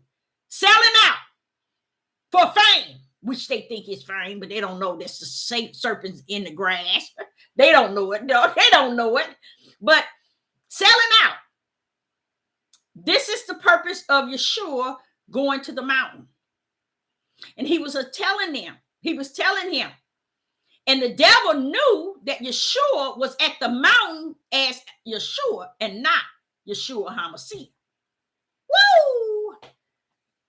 Satan knew that Yeshua was on that mountain alone, to the point where he wasn't concerned about Yeshua. He wanted to know, is the power with you? That's all he was testing, was the power. See, he was trying to see if Yeshua was going to show up that power. So he wasn't testing Yeshua. He was testing Christ. Because Christ was the power. You see, what would he need to go and fast and be ministered by the angels if he is the power? You see what I'm saying? Why would he need all that? It's because Yah needed him to walk like us. He needed him. That's why when he went baptized, he said, "My son, my beloved son, in whom I am well pleased." He wanted us to understand that the Son of Man was coming to walk away for us to see him, and we walk like unto. Okay? And it was the point where he was activated by the Most High Yah with the power, with the word, and with the Spirit of Yah. And then that's when the mission took off. You see, but Yah wanted us to see the Son of Man on that mountain. He didn't want us to see the power. He wanted us to see the Son of Man, because we too would go up on the mountain of suicide. We too would go up on the mountain of wanting the whole world and sell our souls to the devil for the whole world, like he was doing with Satan. Doing with Yeshua. And Yah was showing us the way Yeshua is walking is our way, that if he can do it, we can do it. You see, that's what he was saying. So he was showing us how to walk this route in our flesh. Okay. And then when he was activated by the Most High Yah is when he got baptized. Okay. And it brought all the parts, which is the word, the Spirit, and the power at full force into Yeshua. Because when he was on that mountain, baby, he wasn't fasting for them 40 days and hungry and had angels ministering to him. And that was because he was in the flesh. That was the Son of Man on that mountain. He was on that mountain for us, because we too goes up on that mountain every day. We just too ignorant to realize it. We go up on that mountain every day in life. And this is his reason of going, to letting us know. But look here, Deborah, hold up, Deborah. I went up there, but I told you, you don't live on bread alone. That means he's attacking the flesh. That's what he's trying to get you to see.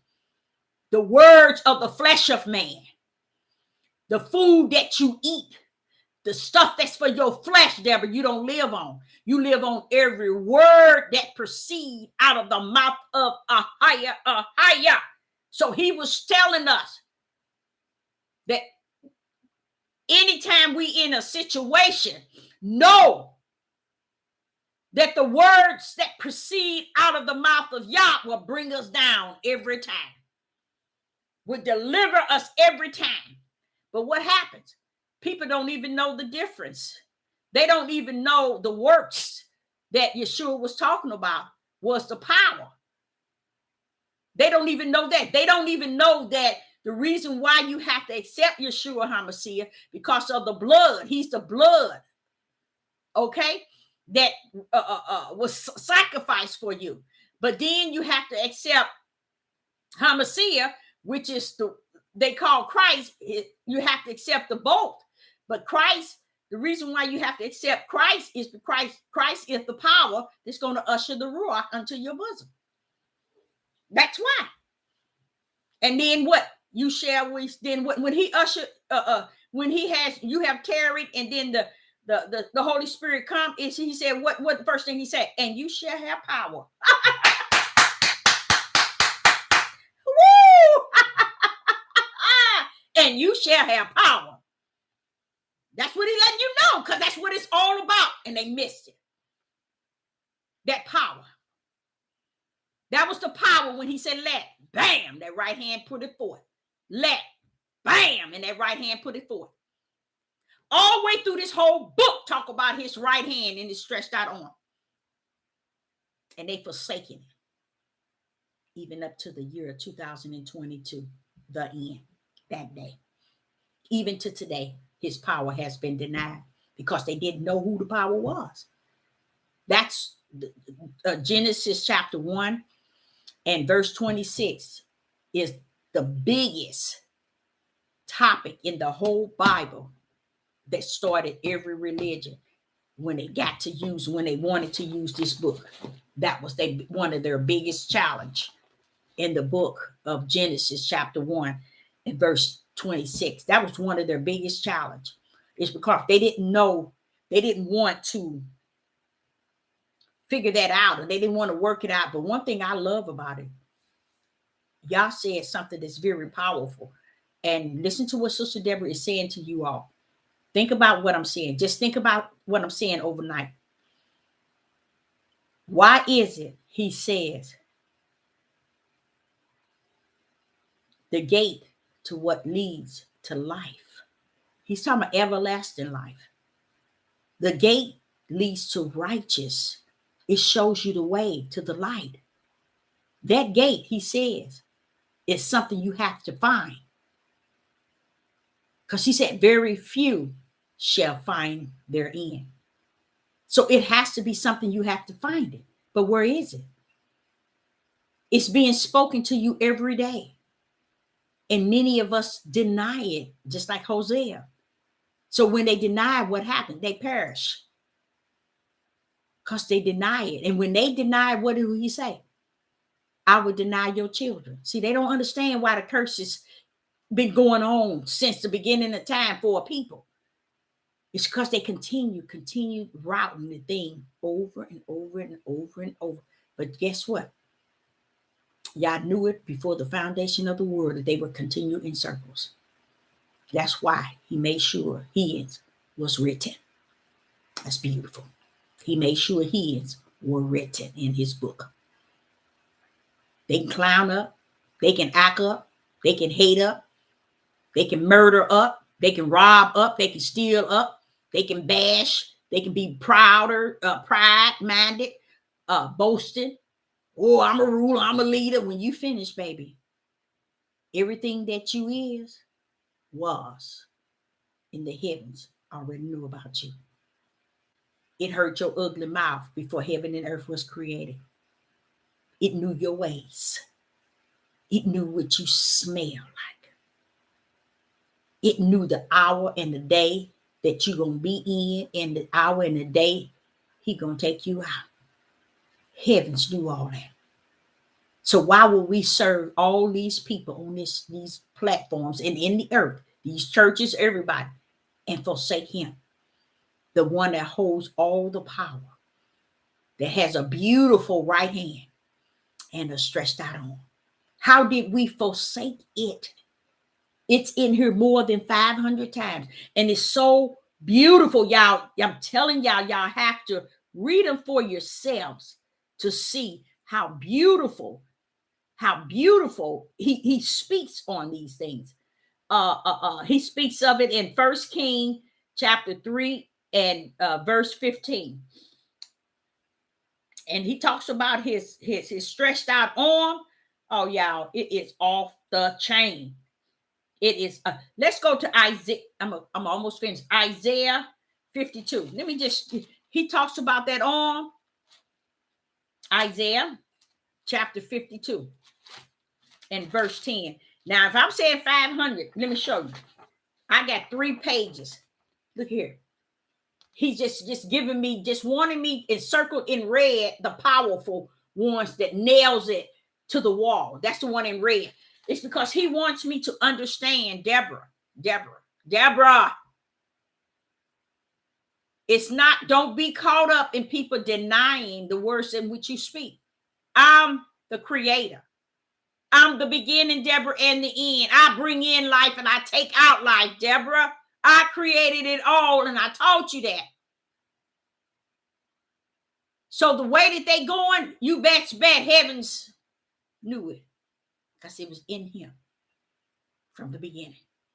So we can't be hooked up on white and black or this and this, because what he's saying to me as a prophetess is this. Come on now, you got to humble yourself because I've given you too much. I've given you too much. I suffered you to see too much at its nakedness for you to not know that these things at its nakedness, it was naked in the heaven. And I suffer you to see it for what it is. And now that you know, you can't treat it from the nakedness in, you got to treat it from the way that represents me. He's saying this to me right now as I'm speaking to you. He said, look at him. He knew that everything that I'm seeing, he said he knew it. He said, did you see me destroy him? Did you see me come correct him? Did you see me do any of that? I got a day and an hour for each and every last one of them. Every last one of them. Not one gonna be missed. So he was just wanting me to see that it's okay. It's finished, Deborah. The work has been done, is what Yah is saying. That's why I say, don't take the rest of your life. None of you all take the rest of your life following people and thinking that you better go this way and you better go this way because they said this. They said, let them go. Follow Yah yourself one-on-one, because that's how he wanted. He's always wanted it like that way. He did not want us to follow each other in multitude, because when one fall, all of them fall. Follow him yourself, because when you stand before your time to be judged, guess who? What?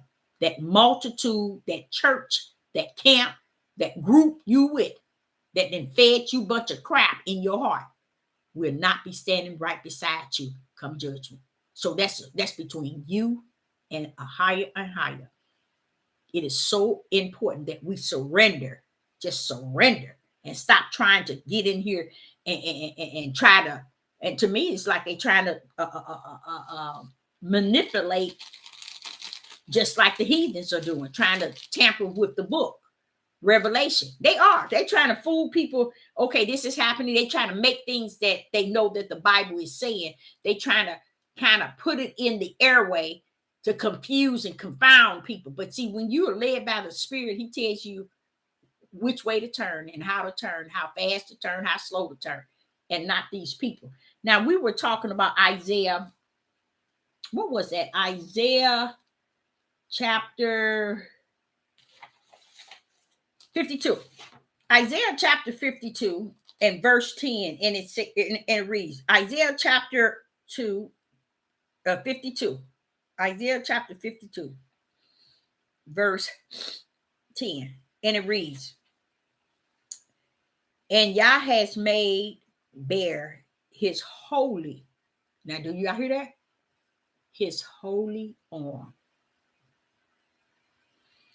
in the eyes of all the nation. Yah has made bare his holy arm in the eyes of all the nations, and all the ends of the earth shall see the salvation of Yah. His arm is his power. And what is he telling you about that holy arm? He's talking about Christ, the power of his right hand. You're not going to get away from it. Christ is the right hand and the stretched out arm that prepared the earth for the footstool of Yeshua when he told him to sit here on the right hand. Christ came with the Son of Man, and Christ was the Son of Yah. And they came in as one to complete the whole mission. But if you ever thought to sit down and hear Yeshua talk, actually hear him in red, you will hear him saying, but the Father this and the Father this. Everything that I do is of the Father. The reason why he was telling you that, he was trying to let you know I'm the Son of Man. He's the Son of Yah. He's in me. When you see Yah, you see, when you see me, you see Yah, because Yah's power, you see, Yah's word is in me. So he wasn't lying. He was just wanting you to understand I'm the Son of Man. He never denied that he was the Son of Man. He always told you. Even when Peter found out that the Son of Yah, Peter found, okay, listen to what Peter said. Flesh and blood, no, he said, who do you say that I am? He was asking Peter. Peter said what?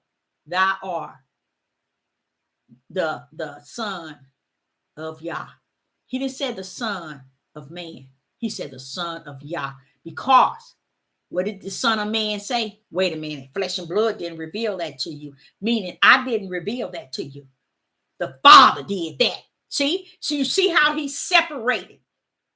Who do you say they say that I am? Who do you say that I am? See, Peter took him to a different realm because Yah had put in Peter, I'm in Yeshua HaMashiach. I'm in Yeshua. I'm the son of Yah. I'm in him. I'm the power. I'm the word. I'm the spirit that's in the Son of Man. So what Yeshua did, Yeshua said to us, I must exceed, what is it? He must go. But the Father was going to send to us the same thing he had. We was going to have, but he had to decrease so we can increase with what he had. But he left with us that guess what? Guess what, Deborah? Your works are going to be greater than mine because I go to the Father.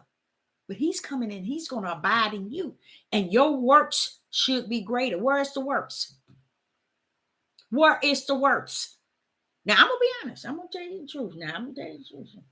I have in time past used that power. I ain't going to sit here and say I haven't. I have. That's why I know about it. I know what he can do. And I feel sad that no one teaches people or speak on it. No one talk and discuss it. No one, it doesn't mean anything to anyone. And I just think of Noah. I said, dang, man, you should have had a heart attack. You should have had a hard time dealing with these people, trying to tell these people. Because it was like, I'm like, the message that Sister Deborah is trying to pour out is greater than Noah days. Because even Noah days, he said every thought was wicked. You see, today, that's how I see it. I'm not lying to you. I see it like that. I see it like that because I keep saying, why they don't see this? People don't see this. Why they talking about this and this and not talking about, because their thoughts is to cover stuff that tamper with their emotions and their personal opinion, their personal decision, their personal willpower. But that's their personal flesh. And they don't understand that's all they feeding you from, the level of their flesh. And the people are out here hungry and it's too late. But I got something for you. I was dealing today, coming home, and the Most High was dealing with me on the poor in spirit. I said, I know who that is. You see, no, they don't pay any attention to that either. The poor in spirit. See, it's so many that y'all got their T's and I's crossed for them.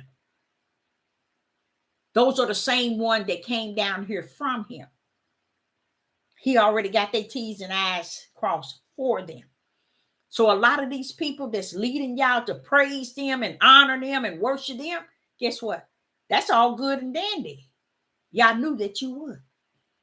And kick him to the curb. He don't have no problem though. The reason why he don't have no problem, because if you saw everything that took place in the whole world from the beginning to the end, would you be surprised at what's happening? No, because it's in you and what has taken place. You've seen it all. You've been there. You've already seen it. Can't nobody come up into you. Did you know they did this? They did this. The Father said, wait a minute. Do you know when I saw that? I was in the heavens. I knew about it. Matter of fact, I orchestrated it because I knew who's in the Lamb Book of Life, who's going to follow Satan. Y'all already know if you already following them. So don't think that, and that's the mindset of the people. That's why I know that people are in this heavy midnight darkness because they walking straight in it and hallelujah and praising the darkness. And then you started telling them, wait a minute, y'all, just like noise, you going the wrong way. You better wake up, and you all these people's hands on your subscribe and your light gonna be on your hand now. And I was just teaching y'all last week where he said he's gonna hold them liable. You think they care? They don't care, and they could care less, and they really should. Right by now, they shouldn't care. It's finished, because all the lives that has fallen away from What is spirit and truth? Y'all knew that they would. And he knew those that would lead people to them versus to him. And that's what I love about the Most High God. Now I'm going to go through one more verse, and that's Isaiah 40. Isaiah 40 and verse 10. If anybody in the live chat have any questions, please put them forth, and I will try to answer. Isaiah chapter 40, verse 10. Okay, and it reads, behold, that means look, Yah will come with a strong hand. That's Christ. And his arm shall rule for him. Y'all don't get it, do you? You see that? Listen to this. Listen to this. Isaiah chapter 40, verse 10. Behold. Now, why is it telling you to behold? It's telling you exactly what Sister Deborah said. Look, y'all. Look, y'all. Look. He said, behold. Behold means look. Yah will come with strong hand, and his arm shall rule for him. Behold, look again. His reward is with him, and his work become before him. And his work before him. How is that? How is that? The reward is with him, and his work before him. That right hand. That's Christ. It raised, that power raised a Yeshua up on the third day. Oh, yeah. That was that power. I'm going to show you another one. Remember, Yeshua was in Gethsemane, and he was saying, take away this bitter cup. He was talking about the right hand, Christ. Take away this bitter cup. Oh, wait a minute. Hold up. No power. Not my will. Thy will be done. See, he was telling the Father that take away this bitter cup. Now, if you had a cup and you was going through something, you want him, the Father, to take away, what is he going to send? Once you find out what is he going to send to take away that bitter cup, it's going to be that right hand. It's going to be that right hand. It's going to be that right hand. It was present at the beginning of creation.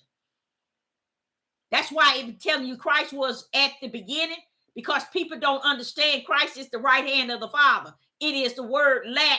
When he was saying lat, he was saying his right hand, lat, bam, bam, bam, and it was. Lat, bam, bam, bam. It was his power. His power have done it all. And when I saw, and I said, Father, but you see, these people thinking Moses, Abraham, Isaac, Jacob, and you notice he never, did y'all ever, if it ever gave y'all any thought how he never told us to be like Abraham, be like Sarah, be like Isaac, Abraham, Isaac, and Jacob, be like David, be like Moses, be like this and be like that, be like Paul, be like, he never told us. So how is it we trying to chase their ways instead of letting him lead and guide us his way through the Spirit? Oh, no, we don't want that. We want to deceive others, even our family members. We want to deceive them through using this book. And we figure this book has been great for many deceivers because they have taken every word out of it that proceed out of the mouth of man and have forsaken every word that proceed out of the mouth of Yah. That's why here today, none of them don't know who Christ is. None of them don't know when he says, sit here on my right hand. My right hand is where my right hand is at. You got a throne here, sit here. He ain't telling you to sit on his hand, sit on his arm.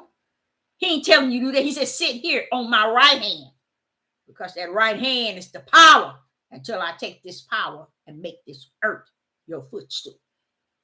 So that's what came with him. And I like how Peter was able to say who it was.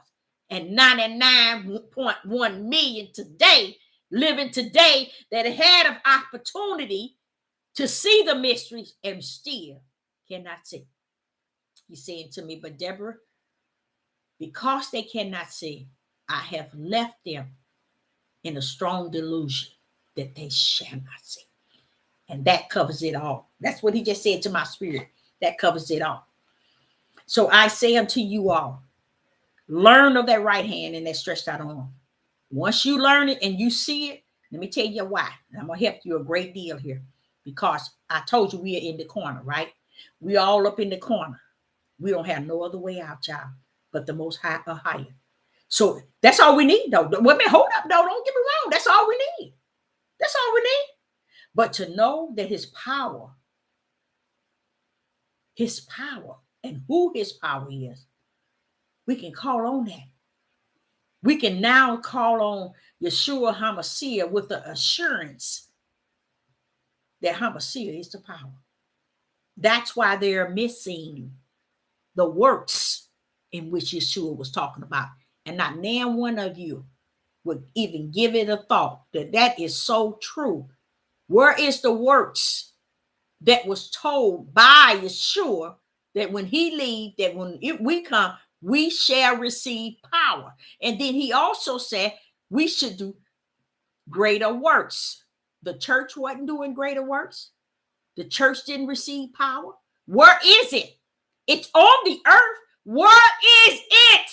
Where is the power? You ain't gonna see it because it's been denied. That's why we don't have it in us activated, because it's been denied in us. In this here, we denied it. A lot of people don't understand. Say, for instance, something happened to somebody, and to me, this is what I said. But I said, Father, everybody call on you. I'm sure everybody, they in dangers, they get to the point, they getting ready to get killed, or they drowning, they calling on you, they thinking of you. He said, yeah, but where's the power that rests there in them? Where is it? I mean, you know what I'm saying? So I said to the Father, I said, Father, if anything happened, I'm going to call on that power, because I know who the power is. We thinking, oh, accept Jesus Christ, or accept Yeshua HaMashiach, and still don't even know who the HaMashiach is. We don't even understand he was present at the beginning. He created all things. And it's in the scripture telling you that. He was present at the beginning. They talking about Christ, because Christ is the right hand and the stretched out arm. He is the power. He is even the power that sent the plagues to Pharaoh. If you go back and see. So who is that Nebuchadnezzar said he saw in the fire furnace? He said the son of Yah. He didn't say the son of man. Son of man is Yeshua HaMashiach. It's Yeshua. The son of Yah is Yah himself, which the world called Christ. He couldn't say Christ because he wasn't given anything back, in that day. But he said the son of Yah, because the son of Yah is his right hand. It's his beloved. It's his power. And that's what we missed. And then we run around here with no power. All this stuff that they doing, if you got the power, a lot of that stuff can be bumped off. But guess what? They run around here and say they have the Ruach HaKodesh, but no power. Come on now. So our sister Deborah said, if you have any questions, let me say this. Yeah, denying his power. He knows what he's saying, and it's in there more than once. But even Yeshua said, he said, you should be, these works that I do, you should do greater. Only way you can do the works is through the power. But what's the problem? Why ain't we doing it? Why ain't we seeing it? Why ain't we beholding it? Okay, something wrong. Because the power is not there. It's not activated. And just because we over in this here curse, in this captivity, it still ain't going to hinder the power. The power is greater, because he that is in us is greater than he that is in the world. So the power still exists. It's just that we denied it. And that's what he said in Hosea 4. Yes, because he say, okay, he said, my people perish due to lack of knowledge. And then it tells you right there why. Because they reject. 99.1 trillion will reject this message Sister Deborah is putting out. But guess what? That's good. It's finished. It's finished anyway. It's finished. When that time comes, they go hooping and hollering, wanting that power to help them, deliver them, save them. It ain't coming, y'all. I said that to y'all once before. It ain't coming. It ain't coming for you. because you've been denying it all this time. You've been wanting the platform for yourself. You've been wanting all the praise and all of the glory, and you got so many people's blood on your hand because you caused you was participating in the great falling away, not giving anybody spirit and truth that would lead them to the light or lead them to the direction of the narrow gate. You don't want to give them nothing but your page. So I, Sister Deborah, say unto you, I must go. So I say to you all, I appreciate each and every last one of you. And thank you all for coming onto the live chat. I love you all. I truly do. And I just thank the Most High Yah for you all. And take on this message. It's very important that you go into the scriptures and find all the arms and the right hand. And what it would do is throughout anything that you're going through, any battle or anything that you're going through, you can be able to call on that that hand and that right hand, and he would come, because now you have accepted the fact that the power has been denied. I need to usher that power. I need to activate that power in me. See, a lot of people grabbing this here. Let me tell you something that's sad, and this is really sad, and I'm gonna go on and say it. Look how everybody said they have the Ruach HaKodesh, but no power. Isn't that strange? They got the Ruach HaKodesh, but have no power. The power is Christ. How is it you got the Ruach HaKodesh, but no power? The only way you're going to get the power is through Christ, which is the power that ushered the spirit into you. So how do you have the Ruach HaKodesh? That there is the answer. And with that power, that power chastises you. It disciplines you. It corrects you. Okay? It gets you right. Like I was chastised earlier today, and as I've been thinking about it all day, how beautiful that is for the Father to stop you in your tracks and say, what's all that about? What are you doing? What's all that about? He's saying what he's saying. And tell me, somebody, let me ask y'all something. This is what he's saying. He's saying, now, I didn't let you look through the clear mirror. I didn't let you look in through the clear mirror. And just because what you see after you looked in and you saw things clear, now you're going to take what you see clear and try to use it. You see? Against those that you saw in the mirror, the clearness of what's taking place. You can't do that. And Sister Deborah can't do that. Oh, no. He said, we ain't going to have that. When I show you through the clear mirror, what's what is, and you know I taught you what was and what's going to happen, and you see it clear, you can't use what you see and go back and, how would I say it, use it against the people, what I've shown you. It causes you to feel my mercy. It causes you to have more compassion. It causes you to have more sympathy. It causes you to be very understanding. It causes you to be kind. It causes you to be meek. It causes you to be humble. Why? Because Yah has shown you straight, gave you the ability to look straight through the clear mirror. You see? To see what you're dealing with. So you can't come back and say, okay, I know what I'm dealing with. Let me settle that. No, you can't.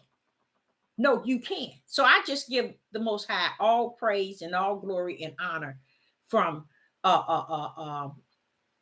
teaching me that and showing me that he's not gonna settle for that nonsense.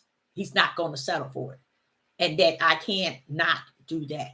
So, and not only that, tonight, that's what I think I need to do. I need to go into the closet and repent. I do. I really do, because it was so beautiful, y'all, the way he came to me. It was so beautiful, the way he came to me. The way it just a small, calm voice in my spirit. And he was just telling me, Deborah, because I looked at that lady and I was like, wait, because I know who they are, y'all. And what is it that I know?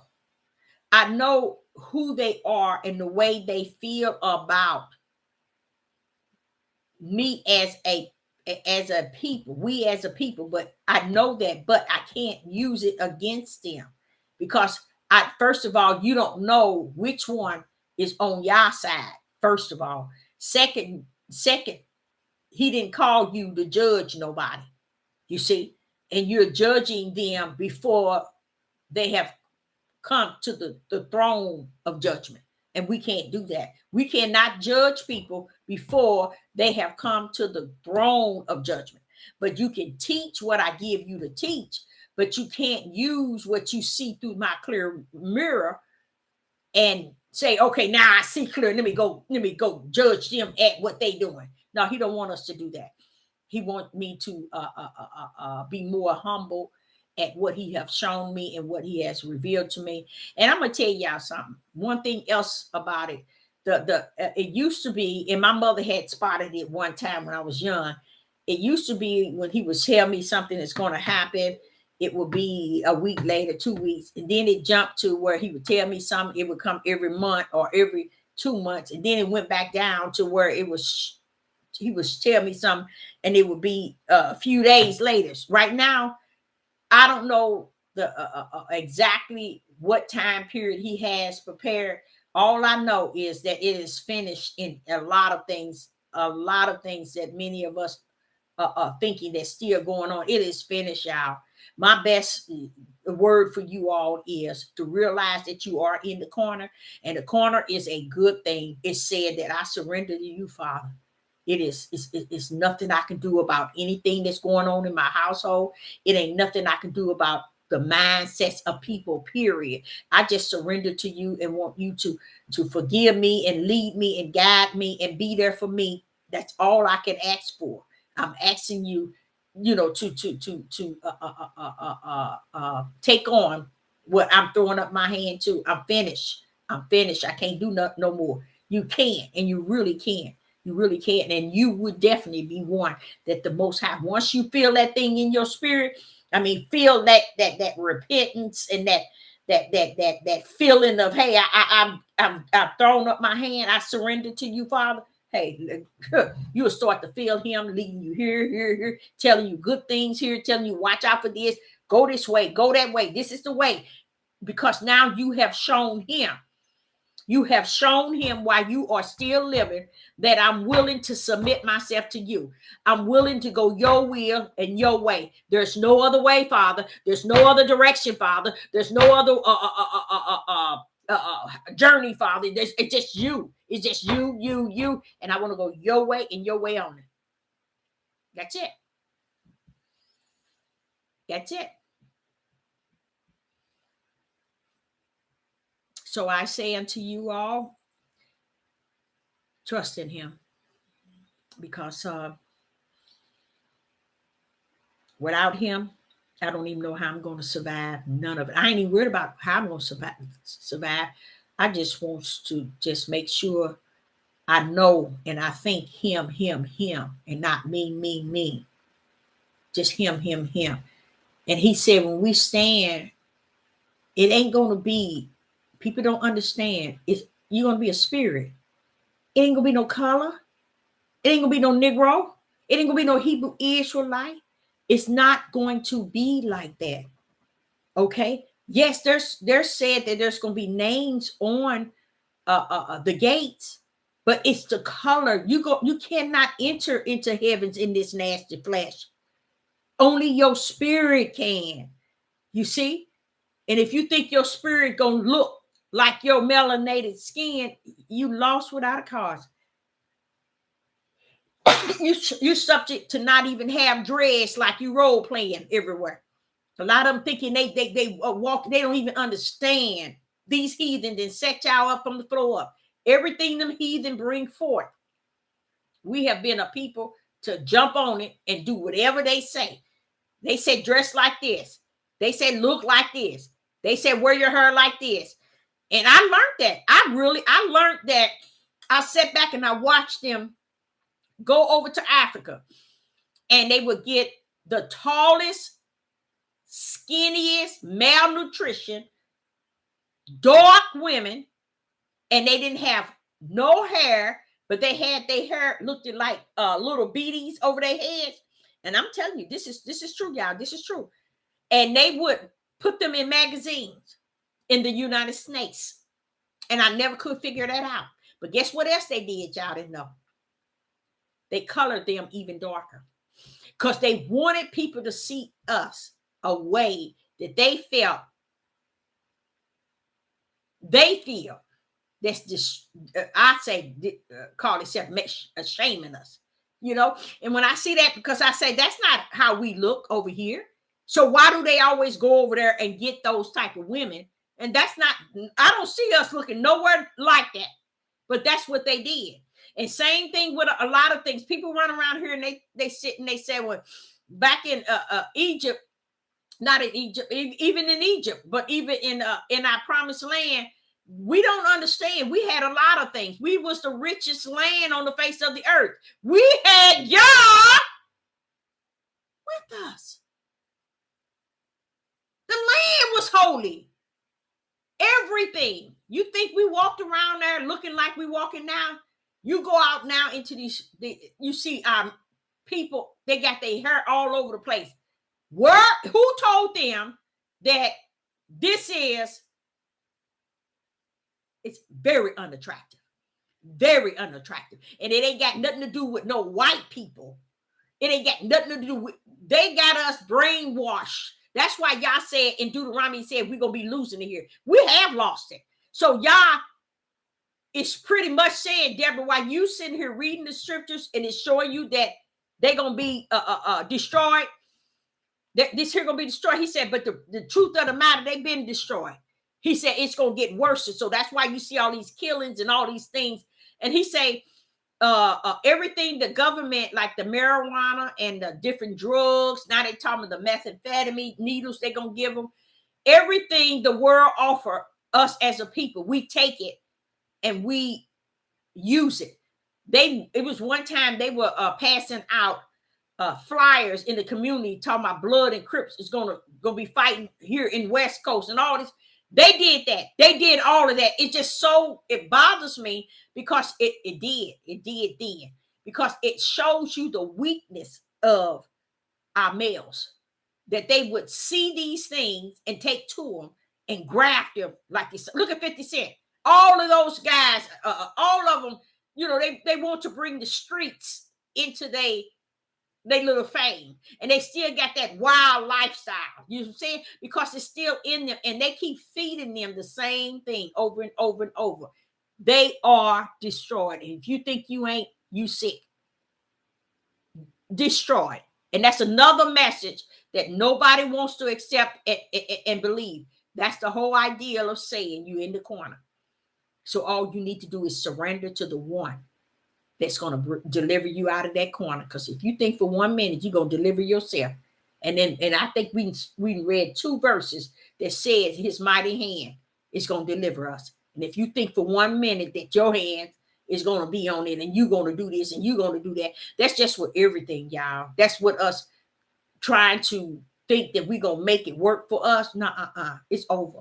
It is over. Because after they destroyed, this here is destroyed. It really is. Because it's not a place you can go in our community and not see women old enough to be our mothers out there fighting. I know y'all might not believe that, but it's true. Old enough to be, I ain't gonna say my mother, but it's women, 50 and 60 years old out there fighting. Everywhere you go, the kids out here doing all kind of negative, and these people support their children in every sin and wrongdoing on the face of the earth. Don't say nothing to my kids. Don't do nothing to my kids. If my kids hit you, you better not hit them back. It's just that bad. But it's going back to what he said. This here is destroyed. And once this is destroyed, I think that's when he's going to deliver us. We got to, and honestly, if it had not been for him telling me to go back and see what happened, because I'm like saying, where do we go from here? You said, you already showed me that the judgment is out. The people's out here doing crazy things, Father. Where do we go from here? He said, Deborah, this here got to be fully destroyed. And it has. And it has. Fully destroyed. And it has. But just because you destroyed here, don't mean that your spirit is destroyed, y'all, where y'all abide. See, this here is supposed to be destroyed anyway. Why? Because it's your spirit is supposed to have dominion over your flesh. You see? But your flesh loves darkness and wicked. So therefore, your spirit don't have a chance. But if this destroyed, guess what? Your spirit got dominion over it. And now it can worship Yah. You see? But this here is gone. We do everything.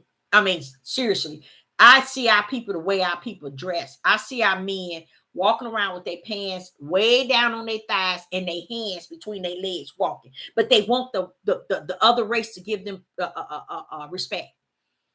You see how sick that is? How do you expect these people to respect you and you're conducting yourself in a way that's you're not entitled? It ain't like they're gonna give you respect, no way.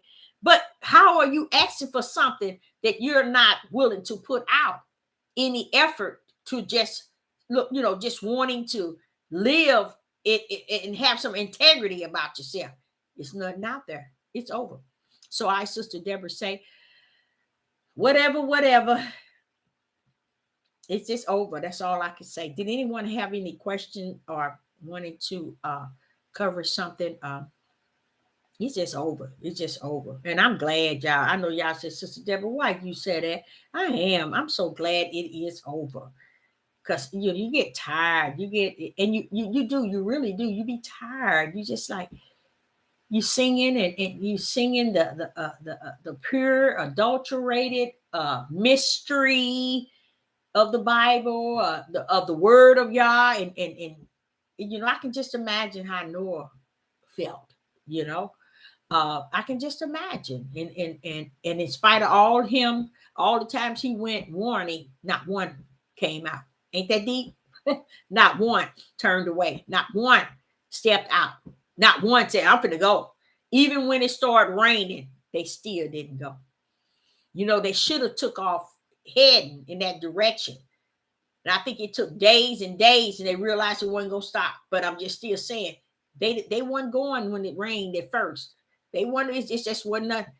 But it's sad. It's just sad. But it's sad. But if you could see in the clear mirror and see the outcome of it all, and to know when you start to know that before the foundation of the world, everything that's taking place and have taken place was in Yah before the foundation of the world. And that's another comfort right there, is to let you know that, it's okay. It's going to be okay. And it is okay. It ain't the end of it. It's just the beginning of a new, it's not an end. It is a new beginning. And that's a beautiful thing, I think. So I, Sister Deborah, was saying to you, I love you all, and I appreciate each and every last one of you joining me tonight. And I say that I will be back. Shalom and shalom. See you next time.